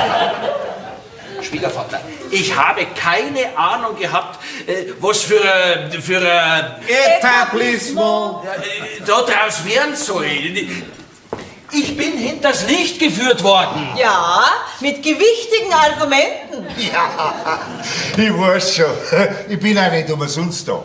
Harald, ich möchte dir mitteilen, dass heute noch jemand kommt, der dir bei der Lösung deiner Probleme behilflich sein kann. Du kennst jemanden, der mir helfen kann? Jawohl. Das war ja mal ganz was Neues. Du, in deiner Situation sollst nicht allzu wählerisch sein, gell? Mein Schwiegervater, der kennt höchstens jemand, der mir noch mehr in die Scheiße hineinreibt. Nicht schon wieder. Mei, oh mei, oh mei, oh mei, das kann ja halt noch heiter werden. Ja, wenigstens ist einmal was los in eurem Fadennest. Morgen. Ja, Kind, was ist denn los? Oh, Mama, hast du Schmerztabletten und einen Eisbeutel für mich? Ja, was hast du denn angestellt? Ich hab gestern eine längere Unterhaltung mit dem Flaschengeist gehabt und ihn dann selbstlos aus seiner Gefangenschaft befreit. Na, jetzt fängt die auch schon so. So, ich hol dir Tabletten und einen Eisbeutel. Ja, mir bitte auch. Mein grüß Opa! Oh, schön, dass du da bist. Oh. Entschuldige bitte meinen Zustand. Grüß dich, meine Lieblingsenkelin. Wenigstens eine, die sich freut, dass ich da bin. Grüß dich, Gabi. Du, alles in Ordnung? Naja, langsam geht's wieder. Wie es mir geht, interessiert ja scheinbar niemanden. Sag einmal, ist irgendwas passiert oder warum ist das so ein Auflauf? Ja, da, Gehirn ist selber. So. Einmal für den Herrn Williams. Das kann man auch ein bisschen sanfter machen. Und einmal für Mr. Flaschengeist. Ah, Mama, nicht so ruppig. Und vor allem nicht so laut. Oh, mein Madel. In deinem Alter habe ich das Eis am Morgen danach nur zum Kühlen vom Wodka hergebracht. Oh, Entschuldigung, ich will nicht stören. Ich darf mich dann verabschieden. Die Rechnung vom Zimmer zahlt dann die Frau Klitschek. Halt, Hans, halt fest! Die ist von dem Bumsverein, ja, von der Investmentgesellschaft Bumsfallerer. Lass nicht davon! Halt keinen Schritt, Frau Bums! Also jetzt geht's aber los, hä? Wo ist die Yvonne? Und vor allem, wo sind die Verträge? Keine Ahnung. Ach, mein, hören Sie, ich hab mit der ganzen Sache überhaupt nichts zu tun. Ja, ich hab bis gestern die Frau Klitschek ja noch nie gesehen gehabt. Ich bin zwar noch nicht ganz nüchtern, aber den Schmarrn können Sie von mir als Ihrer Großmutter verzeihen, aber nicht mir. Papa, das ist jetzt nicht wahr, oder? Sag bitte, dass der Artikel da bloß ein Scherz ist. Na, Gabi, das ist er nicht. Also, Papa, Schulverkaufen, das ist Ursache. Aber das geht ja wohl entschieden zweit. Ich bin von den Frauen hintergangen worden. Man hat mich zu der Unterschrift genötigt. Ach, wie hat man die denn genötigt? Mit lebenslänglich freiem Eintritt? Jetzt fang du auch noch mit so einem blöden Dahergerede an. Also mit so einem Vater, da ist mein Ruf als Lehrerin schon ruiniert, bevor ich überhaupt richtig angefangen hab. Schluss jetzt! Jetzt benehmt euch einmal wie normale Menschen. Ach, nicht so laut. Also, Sie müssen jetzt schon zugeben, dass Ihr Verhalten ein bisschen seltsam ist. Ja, auf der einen Seite, da suchen Sie diesen Schubert, Alfred. Ja, den bei uns niemand kennt. Ja, oder hat einer von euch den Namen schon mal gehört? Nie gehört. Ja, ich hab's kapiert, ist gut, der Alfred ist nicht da. Ja, und auf der anderen Seite, da stellt sich die Frau Klitschek als Ihre Assistentin vor und jetzt behaupten Sie, dass Sie es gestern erst kennengelernt haben. Ich kann das alles erklären. Auf die Erklärung bin ich einmal gespannt. Ja, also, wie die Frau Klitschek und ich gestern da herin allein waren, da hat mich dann gebeten, dass ich sie und ihren Mann begleite. Ach, und das haben Sie einfach so gemacht? Nein, ich bin pleite. Sie hat mir 200 € in die Hand gedruckt und hat mir dann versprochen, dass sie mir nach der Suche nach meinem Alfred hilft. Und da haben Sie spontan ja gesagt. Leichter Job. Ich hab doch gedacht, dass sich's nur um ein Geschäftsessen handelt. Ich hab doch nicht wissen können, dass sie einen Mann besoffen machen will, nur dass sie die Unterschrift von ihm kriegt. Ich hab's gewusst, du hast unterschrieben. Das ist die Wahrheit, das müssen Sie mir bitte glauben. Sie brauchen fein nicht glauben, dass Sie mich zweimal innerhalb von 24 Stunden hinters Licht führen können. Das will ich doch gar nicht. Ich will doch nur meinen Alfred finden. Ja, die Tränen, die können Sie ja noch sparen. Hans, sperr's in den Keller, wir rufen Polizei. Also, warum denn solche Umstände? Wir können uns doch gleich dort teeren und filtern. Gabi, jetzt übertreib nicht. Das ist meine Enkelin. Keine halben Sachen nicht. Gabi, ich bin stolz auf dich. Papa, bitte jetzt. Ja, schon gut, Mama. Das war doch bloß ein Spaß. Entschuldigung, das war nicht so gemeint. Ich glaube, ich blicke jetzt durch bei Erna. Ja, Jessica, also beziehungsweise die Frau Lange, die sagt scheinbar wirklich die Wahrheit. Was hat das ausgerechnet von Erna? Du kannst ruhig du und Gabi zu mir sagen. Darf ich mir das nur mal überlegen? Also, ich habe gestern ein bisschen im Internet recherchiert und ich glaube, ich weiß jetzt, wer der Alfred Schubert ist. Und ich glaube, dass er wirklich bald der Auftaucher wird. Jetzt fangt die auch noch mit dem Schmarrn an. Was? Der kommt daher? Darf ich noch mal kurz ins Bad? Bitte entschuldigen Sie mich kurz. Also dieser Albert muss ja ein Superheld sein. Oh ja, das ist er. Sag mal, Harry, ist das dein Aktenkoffer? Der meine hat einen Aufkleber drauf. Das ist mein Aktenkoffer. Ja, ich darf doch noch mal. Danke. Uiuiui, ist die durcheinander. Naja, also kann uns denn dann dieser Schuhdings da wenigstens helfen, wenn der auftaucht?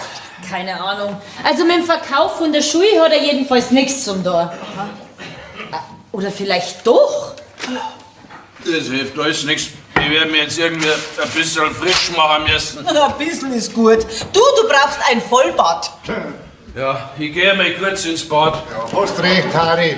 Weil bei seiner eigenen Hinrichtung soll man immer einen guten Eindruck machen. Gell? Und tue dich für warm anziehen, gell? In doppelter Hinsicht. Halt! Du gehst nicht ins Gästebad, gell? Unser Bad ist im 1. Stock. Ja, die Lange restauriert sich gerade da drin. Ja, gut, dass dir das neu gefallen ist. Ich gehe dann einmal ins Dorf und versuche die Stimmung in der Bevölkerung ein bisschen zu beruhigen. Hansi, aber sag bitte alle, dass das alles ein Missverständnis war und ich werde es heute auf die Nacht in der Gemeinderatssitzung aufklären. Auf die Aufklärung bin ich neugierig, du Rotlichtbürgermeister, du. Ja, bis heute auf die Nacht wird mir schon noch was einfallen. Ja, das muss aber ein verdammt guter Einfall sein, mein Lieber. Hallo? Hey, Bruderherz! Ich hab gewusst, dass du noch kommst. Ja, Andi, schön, dass du bist. Komm Mama, her. grüß dich. Grüß dich. Ja, Opa, grüß dich. Grüß dich, Andi. Schön, dass ich dich mal wieder sehe. Endlich sind meine zwei Lieblingsenkel auf einen Haufen. Der Herr Sohn lässt sich einmal wieder blicken. Wäre der höchste Zeit. Ja, besonders jetzt, wo die Zeit langsam abläuft. Aber du bist ja bestimmt nicht bloß gekommen, um deine Familie zu besuchen. Ach, Harald, jetzt freu dich heute erst einmal, dass der Andi überhaupt da ist. Hä? Naja, Papa, du hast schon recht. Also, ich bin wirklich nicht bloß auf Besuch da, gell? Das Ganze ist ein bisschen eine komplizierte Angelegenheit. Verstehe, brauchst halt ein Geld, ne? Anna, klär du das wie viel, ich hab halt keinen Kopf für komplizierte Angelegenheiten. Nein, Geld brauche ich keins. Hey, Bruder! Ich freue mich jedenfalls, dass ich dich mal wieder sehe. Ja, ich mich auch. Alfred, was machst du da? Jessica, was machst denn du da? Wo kommst denn du auf einmal her? Mit mir hast du jetzt wohl nicht gerechnet, ha? Tja, der Herr Sternekoch macht einen auf Macho. Ja, vor kurzem da posiert er noch mit mir und auf dem Land, da war dann schon die nächste. Ich glaube, da liegt ein Missverständnis vor. Ein Missverständnis nennt man das jetzt also? Ach, so bin ich aber auch. Jetzt mal ganz langsam. Der Kleine, da ist mein Bruder. Ja, klar, ganz klar, sonnenklar. Ja, deshalb heißen da Herrin ja alle Müller und nicht Schubert. Also jetzt Moment einmal. Das ist mein Sohn, der Andi Müller. Geh, was soll denn der Blödsinn? Das ist mein Freund. Also, beziehungsweise mein Ex-Freund, Alfred Schubert. Ja, das stimmt beides. Ja, freilich. Wie hast du denn das rausgefunden? Hä? Im Internet und dann eins und eins zusammenzählt. Du hast zwei Namen? Alfred Schubert ist mein Künstlername. Was? Künstlername? Also geh, du bist doch ein Koch und kein Filmstar. Naja, Mama weißt, Müller. Ein Allerweltsname. Mein Verleger, der hat mir zu einem Künstlernamen geraten. Ja, und der Schubert hat sich dann mein zweites Kochbuch viel besser verkauft. Ja, und wenn ich ein Schaukochen veranstalte, kommen auch viel mehr Leute. Was? Bloß wegen dem Namen? Ja, aber meine Worte, Anna, meine Worte. Ja, ich hab dir schon vor 30 Jahren gesagt, so was Gewöhnliches wie einen Müller heiratet man nicht.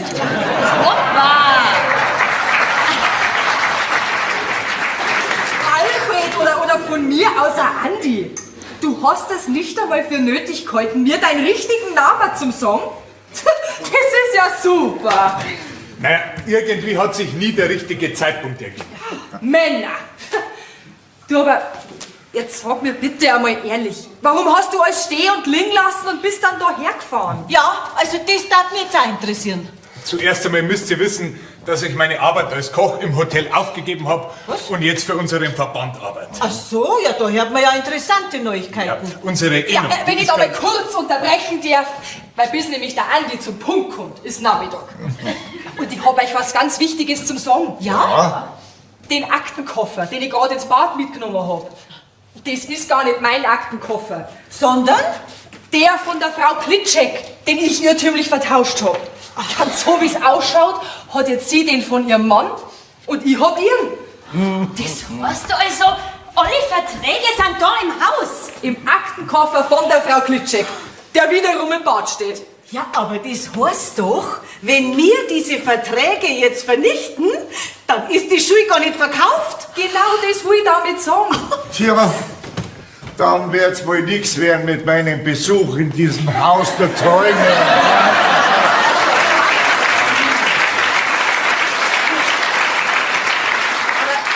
Aber vielleicht sollten Sie jetzt zu Ihrem Mann gehen und ihm erzählen, Oh, nein. Dem verraten wir erst einmal nichts. Der soll ruhig noch ein bisschen leiden für den Blödsinn, den er angestellt hat. Ja gut, damit der zwar das Haus der Träume und Leidenschaften gestorben sei, aber der Verkauf von der Schule steht doch immer noch an. Ja. Deshalb bin ich doch so schnell hergekommen. Ich hab da nämlich eine grandiose Idee. Was für eine Idee? Jetzt passt mal auf.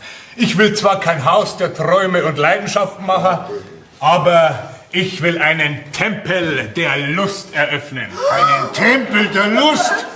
Bravo, pur, bravo. Bei diesem Unternehmen bin ich dabei.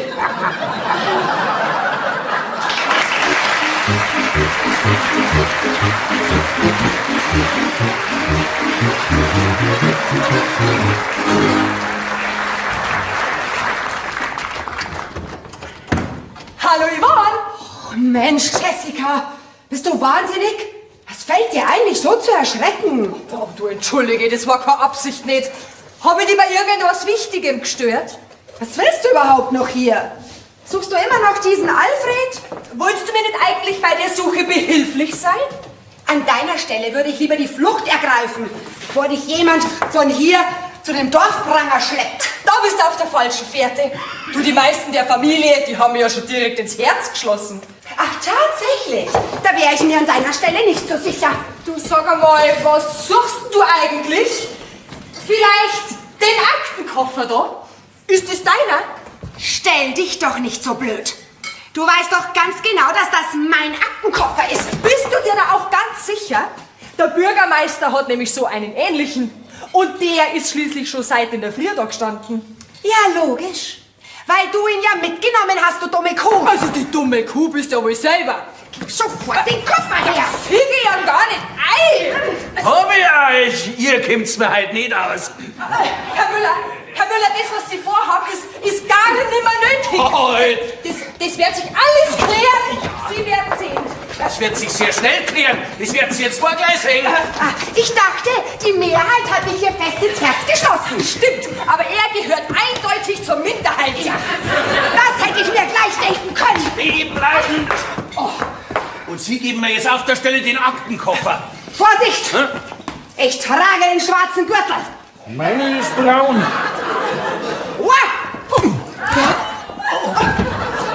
Herr Müller, die holt ja da hoch. Das kann ich auch allein.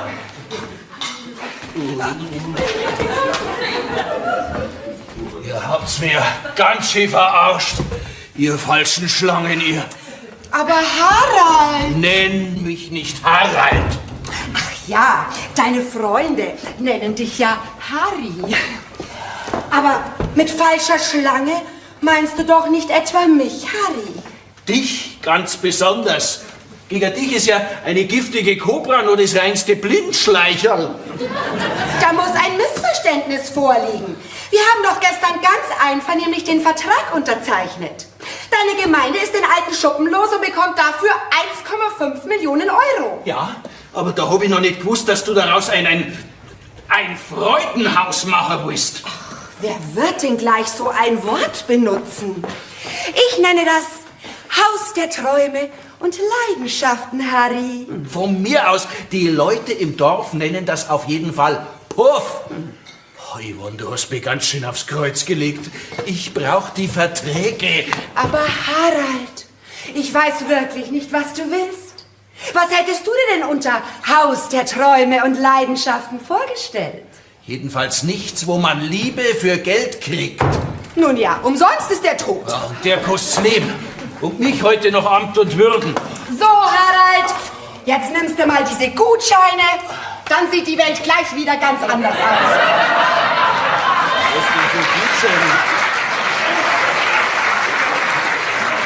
Was sind denn das für Gutscheine? Damit hast du 10-mal freien Eintritt in unser Haus der Träume und Leidenschaften. Darin inbegriffen ist natürlich... Das will ich überhaupt nicht wissen. Ja, dann lass dich überraschen. Wolltest du mich gerade schmieren? Ach, Harald, tu doch nicht so scheinheilig. Bestechung ist für dich als Bürgermeister doch nichts Neues. Du gibst mir jetzt auf der Stelle die unterschriebenen Verträge zurück. Oh nein, das werde ich bestimmt nicht tun. Stehen bleiben? Herr Müller, lassen Sie es gut sein. Gut, machen wir's anders. Die Verträge. Aber was soll denn das? Du gibst mir jetzt auf der Stelle die unterschriebenen Verträge zurück oder ich behalte deine Assistentin da. Na dann, viel Spaß mit meiner Assistentin. Tschüss, Blondie. Das gibt's doch nicht. Jetzt haut die einfach ab und lässt ihre Mitarbeiterin im Stich. Aber die kommt schon wieder. Freilich haut die einfach ab, weil ich nämlich gar nicht ihre Mitarbeiterin bin. Ja, für wie blöd halten Sie mich eigentlich? Also wenn ich an gestern zurückdenke, für ziemlich blöd. Und jetzt lassen Sie mich los. Das darf ja da so passen. Sie bleiben da. Freilich bleibe ich da. Ich will doch gar nicht weg. Ja, dann werden Sie ja nichts dagegen haben, wenn Sie im Keller auf die Frau Glitschek warten. Aber da im Wohnzimmer war es mir eigentlich lieber. Ja, das kann ja nicht so passen. Herr Müller, jetzt hört's doch mal auf mit dem Schmarrn. Ich bin Ihre zukünftige Schwiegertochter. Ja, freilich. Und ich bin der zukünftige Bundeskanzler. Herr Müller!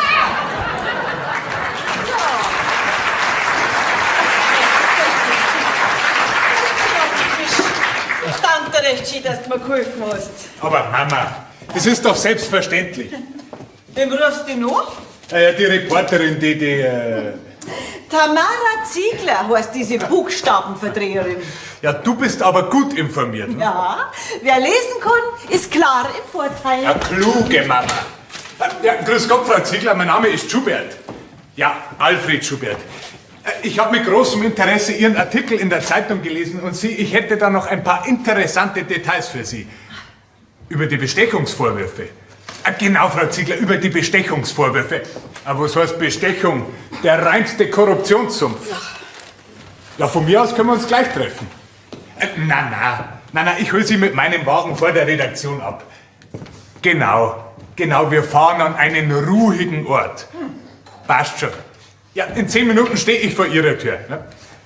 Wo soll denn der ruhige Ort sein?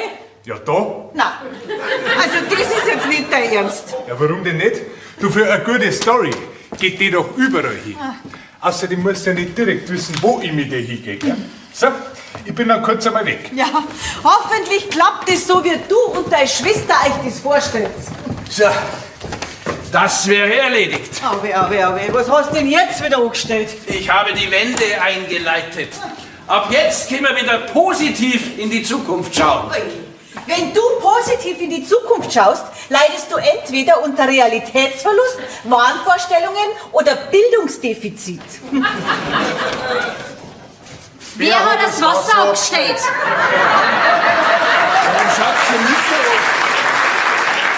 Ich bin vollkommen unschuldig. Also wenn das deine positiven Maßnahmen sind, dann hast du wirklich einen an der Waffe. Papa, ich finde es jetzt langsam nicht mehr witzig. Genau. Ich schließe mich den Ausführungen meiner Enkeltochter an. Du, übrigens brauchst du den Morgenmantel noch. Der hält nämlich gerade so meinen Stil. Gabi, nicht in den Keller! Sag einmal, spinnst denn du? Du kannst doch der Gabi nicht schon wieder das Wasser abdrehen. Und ich muss, brauche ich nicht waschen. Ja, doch, natürlich, Papa. Schön, dass dir das so wichtig ist. Du Schwiegervater, den Morgenmantel, den schmeißt bitte in den Wäschekorb, wenn du geduscht hast. Ja. Achso, ich hab das Wasser nicht abgedreht. Nein, das war bestimmt die Lange. Die Jessica Lange, die war das. Sag einmal, Papa, wieso sperrst du Jessica in den Keller? Frau Müller, bitte beschützen Sie mich vor Ihrem Mann. Der trat ja vollkommen durch. Ich hab damit nichts zu tun. Und ich kann auch nichts machen. Ich bin bloß auf Besuch da. Man konnte wirklich keine 5 Minuten allein lassen. Ja, jetzt beruhigt die wieder. Lasst es nicht davon. Sie ist meine Geisha. Sie ist was? Er meint Geisel. Die Geisha bin ich. So.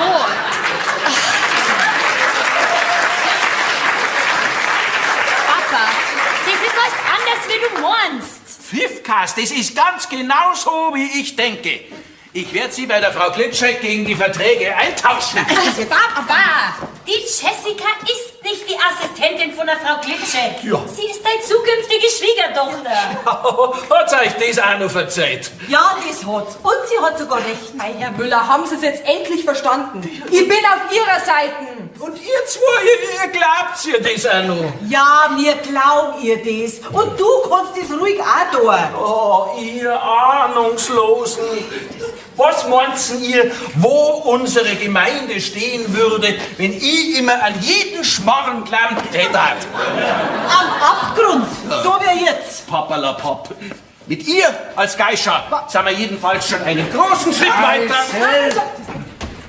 Ich sperre sie jetzt in die Besenkammer, damit sie nicht mehr weglaufen kann. Oh ja, ich war einmal ein guter Tennisspieler. Ich komm dann vorbei. Dann sperr's halt ein. Mama, was soll denn das? Das kannst du doch nicht zulassen. Endlich wärst vernünftig. Frau Müller, machen Sie heute was. Keine Sorge, ich weiß schon, was ich mache. Ich hol dich in 5 Minuten wieder raus. Na los, jetzt auf geht's. Tu doch, was du nicht lassen kannst. Weglaufen ist zwecklos. Es bringt wahrscheinlich nichts, wenn ich einer verspricht, dass ich gar nicht weglaufen will, oder? Vollkommen richtig. Zwecklos. Hab ich mir gedacht. Wahnsinn. Wahnsinn. Ich kann mich nicht erinnern, dass ich in dieser Familie schon mal so viel Spaß gehabt habe wie die letzten 2 Tage. Papa, jetzt komm, jetzt stell die Schnapsflaschen wieder zurück. Du, das ist eine lebenserhaltende Maßnahme. Mir ist kalt. Na, warte nur, Papa. Du wirst gleich eine Überraschung erleben, dass der Hören und Sehen vergeht. Nein, bitte, keine Überraschungen mehr.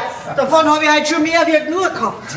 Meine Enkelin. Immer noch einen draufsitzen. Ah. Bitte zieh dir jetzt einmal was an, bevor du nur einen Tod holst. Ach so. Ja, du hast eigentlich recht. Diesen Gefallen sollte meinem Schwiegersohn noch nicht tun. Ja. Ich meine, dieser Morgenmantel war ja sicher sehr teuer, gell?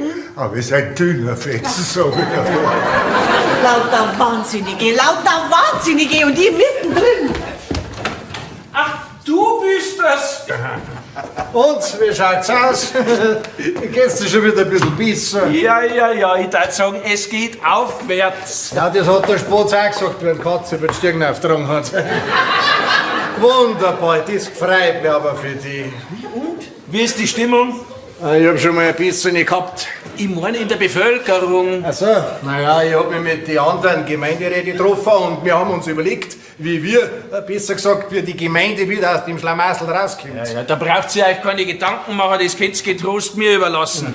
Ich bin der Bürgermeister und ich habe alles im Griff. Auf dem sinkenden Schiff. Du, die anderen Dinge aber ganz anders drüber. Ihr werdet euch alle noch wundern. Von deinen Wunder haben wir schon langsam die Schnauze voll. Ein für alle Mal. Ich übrigens auch. Hab ich was verpasst? Ja, einiges. Zu was für Überlegungen seid ihr gekommen? Kurzum, du musst zurücktreten. Bravo! Also, aber davon werden die Verträge auch nicht rückgängig gemacht. Davon nicht. Ja, von was dann? Ja, man müsste die halt für die letzte Zeit für unzurechnungsfähig erklären lassen. Ja, dann ist der Vertrag gegenstandslos. Ja, das ist ja weiters kein Problem. Ja, aber so wirklich zurechnungsfähig warst du noch nie. Dass dir so ein Schmarrn gefällt, das war ja logisch. Sag einmal, ist das mein Trainingsanzug? Ja, der ist gar nicht so schlecht. Bloß nicht meine Farbe. Sag einmal, hast du einen an der Klatsche? Was? Ja, ich bin von diesen 2 Frauen hintergangen worden, das gebe ich gern zu. Aber deswegen bin ich ja noch lange nicht unzurechnungsfähig. Du sollst doch bloß so tun. Schau, wenn du nachher zum Beispiel jetzt gleich aufs Dach auf dem First vom Rathaus aufwuchst, gell? Ein Cowboy-Hut aufwuchst und so dort auch, dass du wirst reiten, dass du ungefähr so. Ja, genau so. Dann kriegt das auch jeder mit. Ja? Da muss doch auch jeder einsehen, dass du bei der Vertragsunterzeichnung nicht zurechnungsfähig gewesen sein kannst. Und dann singe ich bloß noch Bonanza. Ja, genau. Hier ist mit meiner Schreckschusspistole nochmal. Genau so. Du verstehst mich. Ja. Und dann holst du mich mit dem Zeisalwagen ab und bringst mich in die geschlossene. Nein, du musst nachher durch, aber glaub mir, das dauert nicht lang. In einem halben, spätestens in 2, 3 Jahren bist du wieder daheim. Also so viel Schmarrn habe ich in meinem Lebtag noch nicht gehört. Du, unser Regionalfernsehen steht schon parat. Die bauen gerade die Kameras direkt vom Rathaus auf. Das wird die Birgit sein. Weißt, die bringt die Cowboy-Klamotten von ihrem Mann vom letzten Fasching. Und was für einen Schmarrn heckt ihr schon wieder aus? Also schön langsam frage ich mich wirklich, wer da herin für unzurechnungsfähig erklärt werden sollte.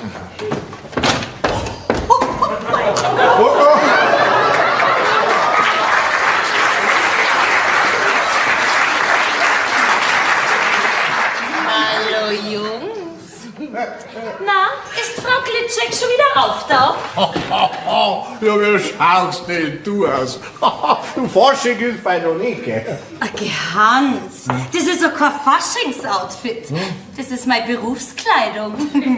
Na, wie wär's mit uns zwei? Kommst mit, Bubi? Du schaust ja aus, wie wenn's, also als ob du... Als ob ich in Zukunft in der Schule arbeiten tät. Und genau aus dem Grund möchte ich jetzt auch mit der Frau Glitschek einmal ein erstes Vorstellungsgespräch führen.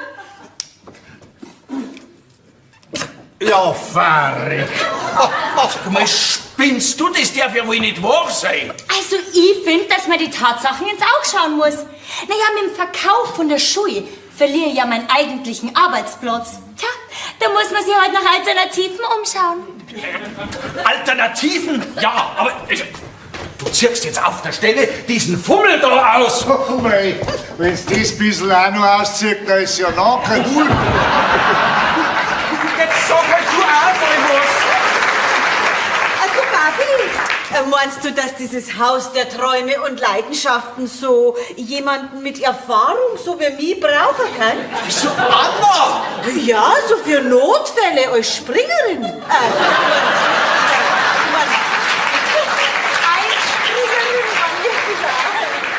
Ja, so als Einspringerin, wenn Not am Mann, an der Frau ist.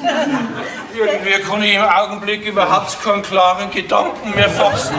Oh, Gutscheine fürs Haus der Träume und Leidenschaften.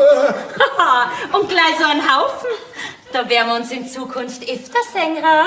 Das ist nicht so, wie es ausschaut. Die sind nicht von mir. Hans, keine Angst. Ich verzeih deiner Frau schon nix. Diskretion wird bei uns groß geschrieben. Der Bürgermeister hat vorgesagt, wir kriegen eine Tiefgarage. Da kannst du völlig diskret und unbemerkt... Bist du narrisch, Gabi? Du kannst doch nicht... Also, ich werde mir in Zukunft meine Kunden auch nicht immer aus so erkennen. Übrigens, das soll ich dir von der Birgit geben. Ah, das wird das Cowboy geworden sein. Du, schau her. Und? Wie schaut's aus, Harry? Unter den gegebenen Umständen, da ich sagen, rauf aufs Rathaus. Endlich wär's vernünftig. Aber weißt du was? Wir gehen jetzt in euer Schlafzimmer und dann schauen wir, ob dir das Cowboy-Gewand überhaupt passt. Unser Recht ist gutes Recht, Bonanza. Unser Land ist gutes Land, das verlässt man nie. Tag für Tag, Nacht für Nacht, kämpfen Hand in Hand. Tag für Tag, Nacht für Nacht, bauten sie das Land. Unser Recht ist gutes Recht, Bonanza. Unser Land ist gutes Land.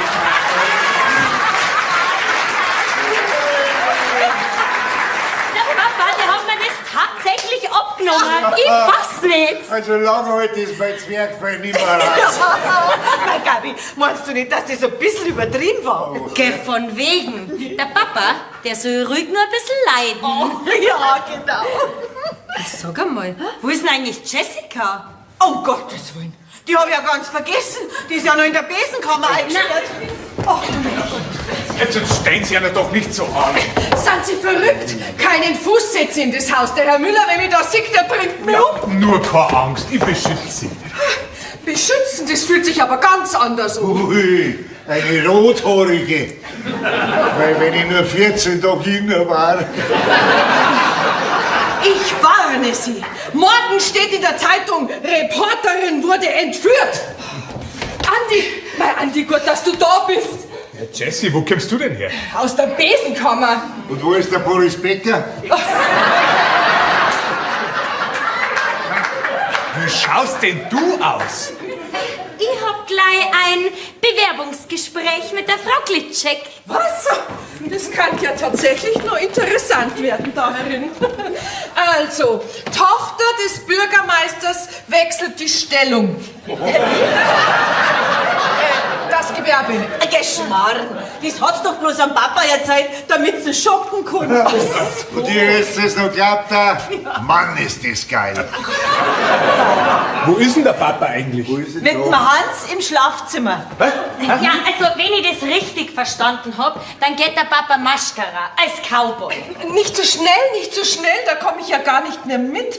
Also, Bürgermeister tauscht Schreibtisch mit Sattel. Frau Ziegler, Sie sollen nicht schreiben, sondern schön dasitzen und zuhören. Verstanden? Also gut, bitte, wenn Sie unbedingt drauf bestehen, dann bleibe ich halt noch ein Weilchen.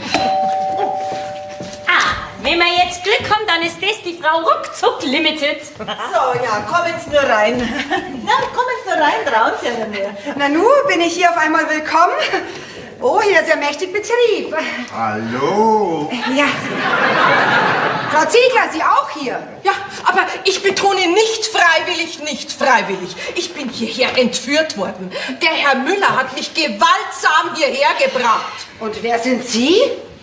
Gabi Müller, Sie kennen mich doch. Ach ja, stimmt, die Tochter des Hauses. Ja, in dieser Aufmachung habe ich Sie gar nicht wiedererkannt. Tja, ich passe mich den neuen Gegebenheiten an und orientiere mich beruflich um. Sehr witzig.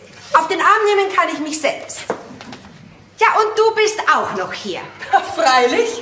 Und mein Alfred habe ich auch gefunden. Hallo, ich bin der Opa.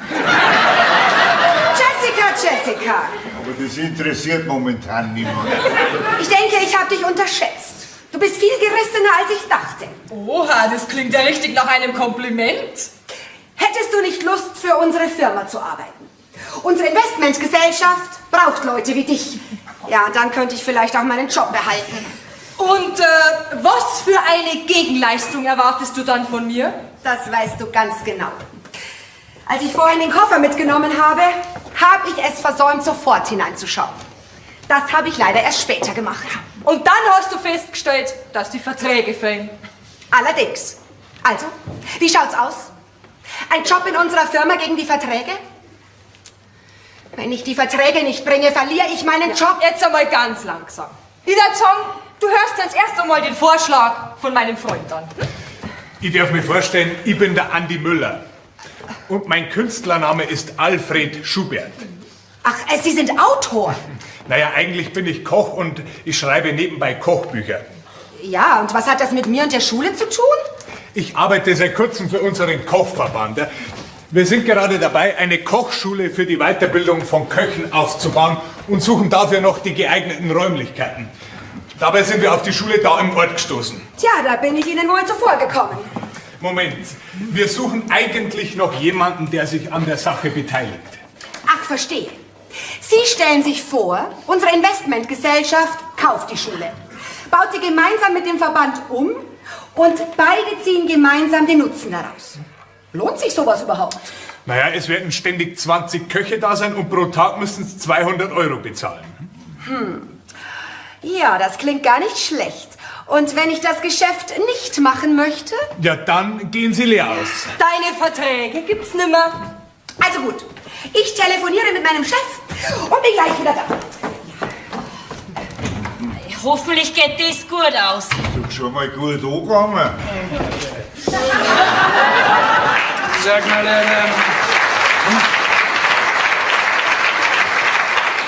Adam, wie komme ich denn überhaupt drauf aufs Dach von unserer Ranch? Vom Rathaus. Keine Angst, Hass. Da gibt es eine Dachluke. Ja, von da aus kannst du dann auf den Giebel klettern. Also dann, nauf aufs Rathaus, packen wir's. Also sag einmal, hast du jetzt den Verstand verloren? Wenn du so aus dem Haus gehst, dann lass ich dich abholen und für unzurechnungsfähig erklären. Gut, Anna, dass du das gerade selber erwähnt hast. Genau das ist die Absicht vom Gemeinderat. Was ist los? Ja, wir sitzen jetzt dein Mo aufs Rathausdach, gell? Dann tut er am Giebel ein bisschen reiten und tut ein bisschen Bonanza spielen. Habt's noch ein Gewand für mich, dann spiel ich den Bankhard rein. Gemeinderat lässt Bürgermeister für unzurechnungsfähig erklären, so dass die Vertragsunterzeichnung unwirksam wird. Genau. So einen Blödsinn habe ich ja noch nie gehört. Anna, es ist doch besser, ich gehe in die Klapsmühle, als dass Gabi im Saloon arbeitet. Oh, wie edel, wie einst Little Joe. Papa, was soll das denn? Willst du mir jetzt meine neue Arbeitsstelle auch noch wegnehmen? Oje, oje, oje. Also das überlege ich mir noch mal, ob ich mal in so eine Familie einheiraten will. Der hat einen Schiff reingelassen! Der ist hoffentlich nicht echt, oder? Keine Angst, der schießt meistens mit Platzpatronen. Die Pistolen ist ungefähr so echt wie mein Outfit. Lasst es nicht davor, sie ist meine Geisha. Herr Müller, zum 27. Mal. Das heißt Geishell. Und ich will gar nicht davonlaufen. Mein Gott, wann kapiert denn das jetzt endlich? So, alles klar. Hab ich doch gewusst, dass du wiederkommst. Her mit die Verträge. Hilfe, nicht schießen. Nehmen Sie mich. Ich meine, nehmen Sie alles, was Sie wollen, aber bitte nicht schießen. Ach, das ist doch bloß eine Spielzeugpistole. Jetzt gib mir mal das Ding da her, bevor noch jemand in Ohnmacht fällt. Und, Frau Glitschek, wie schaut's aus? Ja, nun, da mein Chef ein begeisterter Hobbykoch und ein großer Fan von Alfred Schubert, also Ihnen ist, hat er für eine derartige Nutzungsart ein offenes Ohr. Ja, oder anders ausgedrückt, er ist von meiner Idee, dass unsere Investmentgesellschaft die Finanzierung einer Kochschule übernimmt, geradezu begeistert. Lenkt nicht ab, wo sind die Verträge? Ja, da müssen Sie schon Ihre zukünftige Schwiegertochter danach fragen. Die hat die Verträge längst schon vernichtet. Außerdem brauchen Sie die sowieso nicht mehr. Deine Assistentin hat die Verträge vernichtet. Ja. Papa, zum letzten Mal, die Jessie ist deine zukünftige Schwiegertochter. Und nicht die Assistentin von der Frau Klitschek. Ja, und aus der Schule machen wir eine Kochschule. Wir müssen natürlich noch die einzelnen Formalitäten klären. Aber ich bin sicher, das bekommen wir hin. Was? Ja. Wir? Hansi, hast du dich verstanden? Nein, das verstehe ich ja nicht. Und beruhig dich, Papa. Ich hab nie vorgehabt, einen Beruf zum Wechseln. Ich bin nur mit Leib und Seele Lehrerin. Und heute Abend kannst du ganz beruhigt in deine Gemeinderatssitzung gehen und verkünden, dass die Schule eine Schule bleibt. Und zwar für die Weiterbildung von Köchen. Ja, und unsere Investmentgesellschaft wird dies finanzieren. Das heißt, wir werden die Schule trotzdem kaufen. Ja, dann ist ja alles in Ordnung. Moment. Cartwright. Bürgermeister Müller, höchstpersönlich. Und? Frau Ziegler, haben Sie mitgekriegt, was morgen in der Zeitung bringen müssen? Ja, freilich. Also da wäre zunächst meine Entführung und dann... Frau Ziegler, wollen Sie vielleicht die nächsten Jahre in unserer Besenkammer verbringen? Das war ein Witz. Natürlich wird morgen in der Zeitung stehen, dass unser Bürgermeister der öffentlichen Meinung sofort nachgegeben hat und innerhalb eines Tages die Investmentgesellschaft Ruckzuck Limited und Co. KG davon überzeugt hat, dass eine Kochschule die bessere Alternative ist. Ja, und dass er diese Vertragsänderung in der Nutzungsart innerhalb weniger Stunden herbeigeführt hat. Er wird morgen als großer Held gefeiert werden. Alles klar? Frau Ziegler, das hätte ich nicht besser formulieren können. Ja, selbstverständlich ist die Gabi nur interessiert. Alles klar, Hans-Jürgen. Ja. Stellt euch vor, der Herr Köhnen von der neuen Schule geht im nächsten Jahr als Schulleiter nach München. Ja, das heißt, ich kann... Ja, du kannst im nächsten Jahr als Lehrerin in Großbach anfangen. Oh, danke, Papa. Na, was für ein Happy End. Ich hab's euch doch immer gesagt, wenn ich einmal Bürgermeister werde, Dann werdet ihr euch alle noch wundern.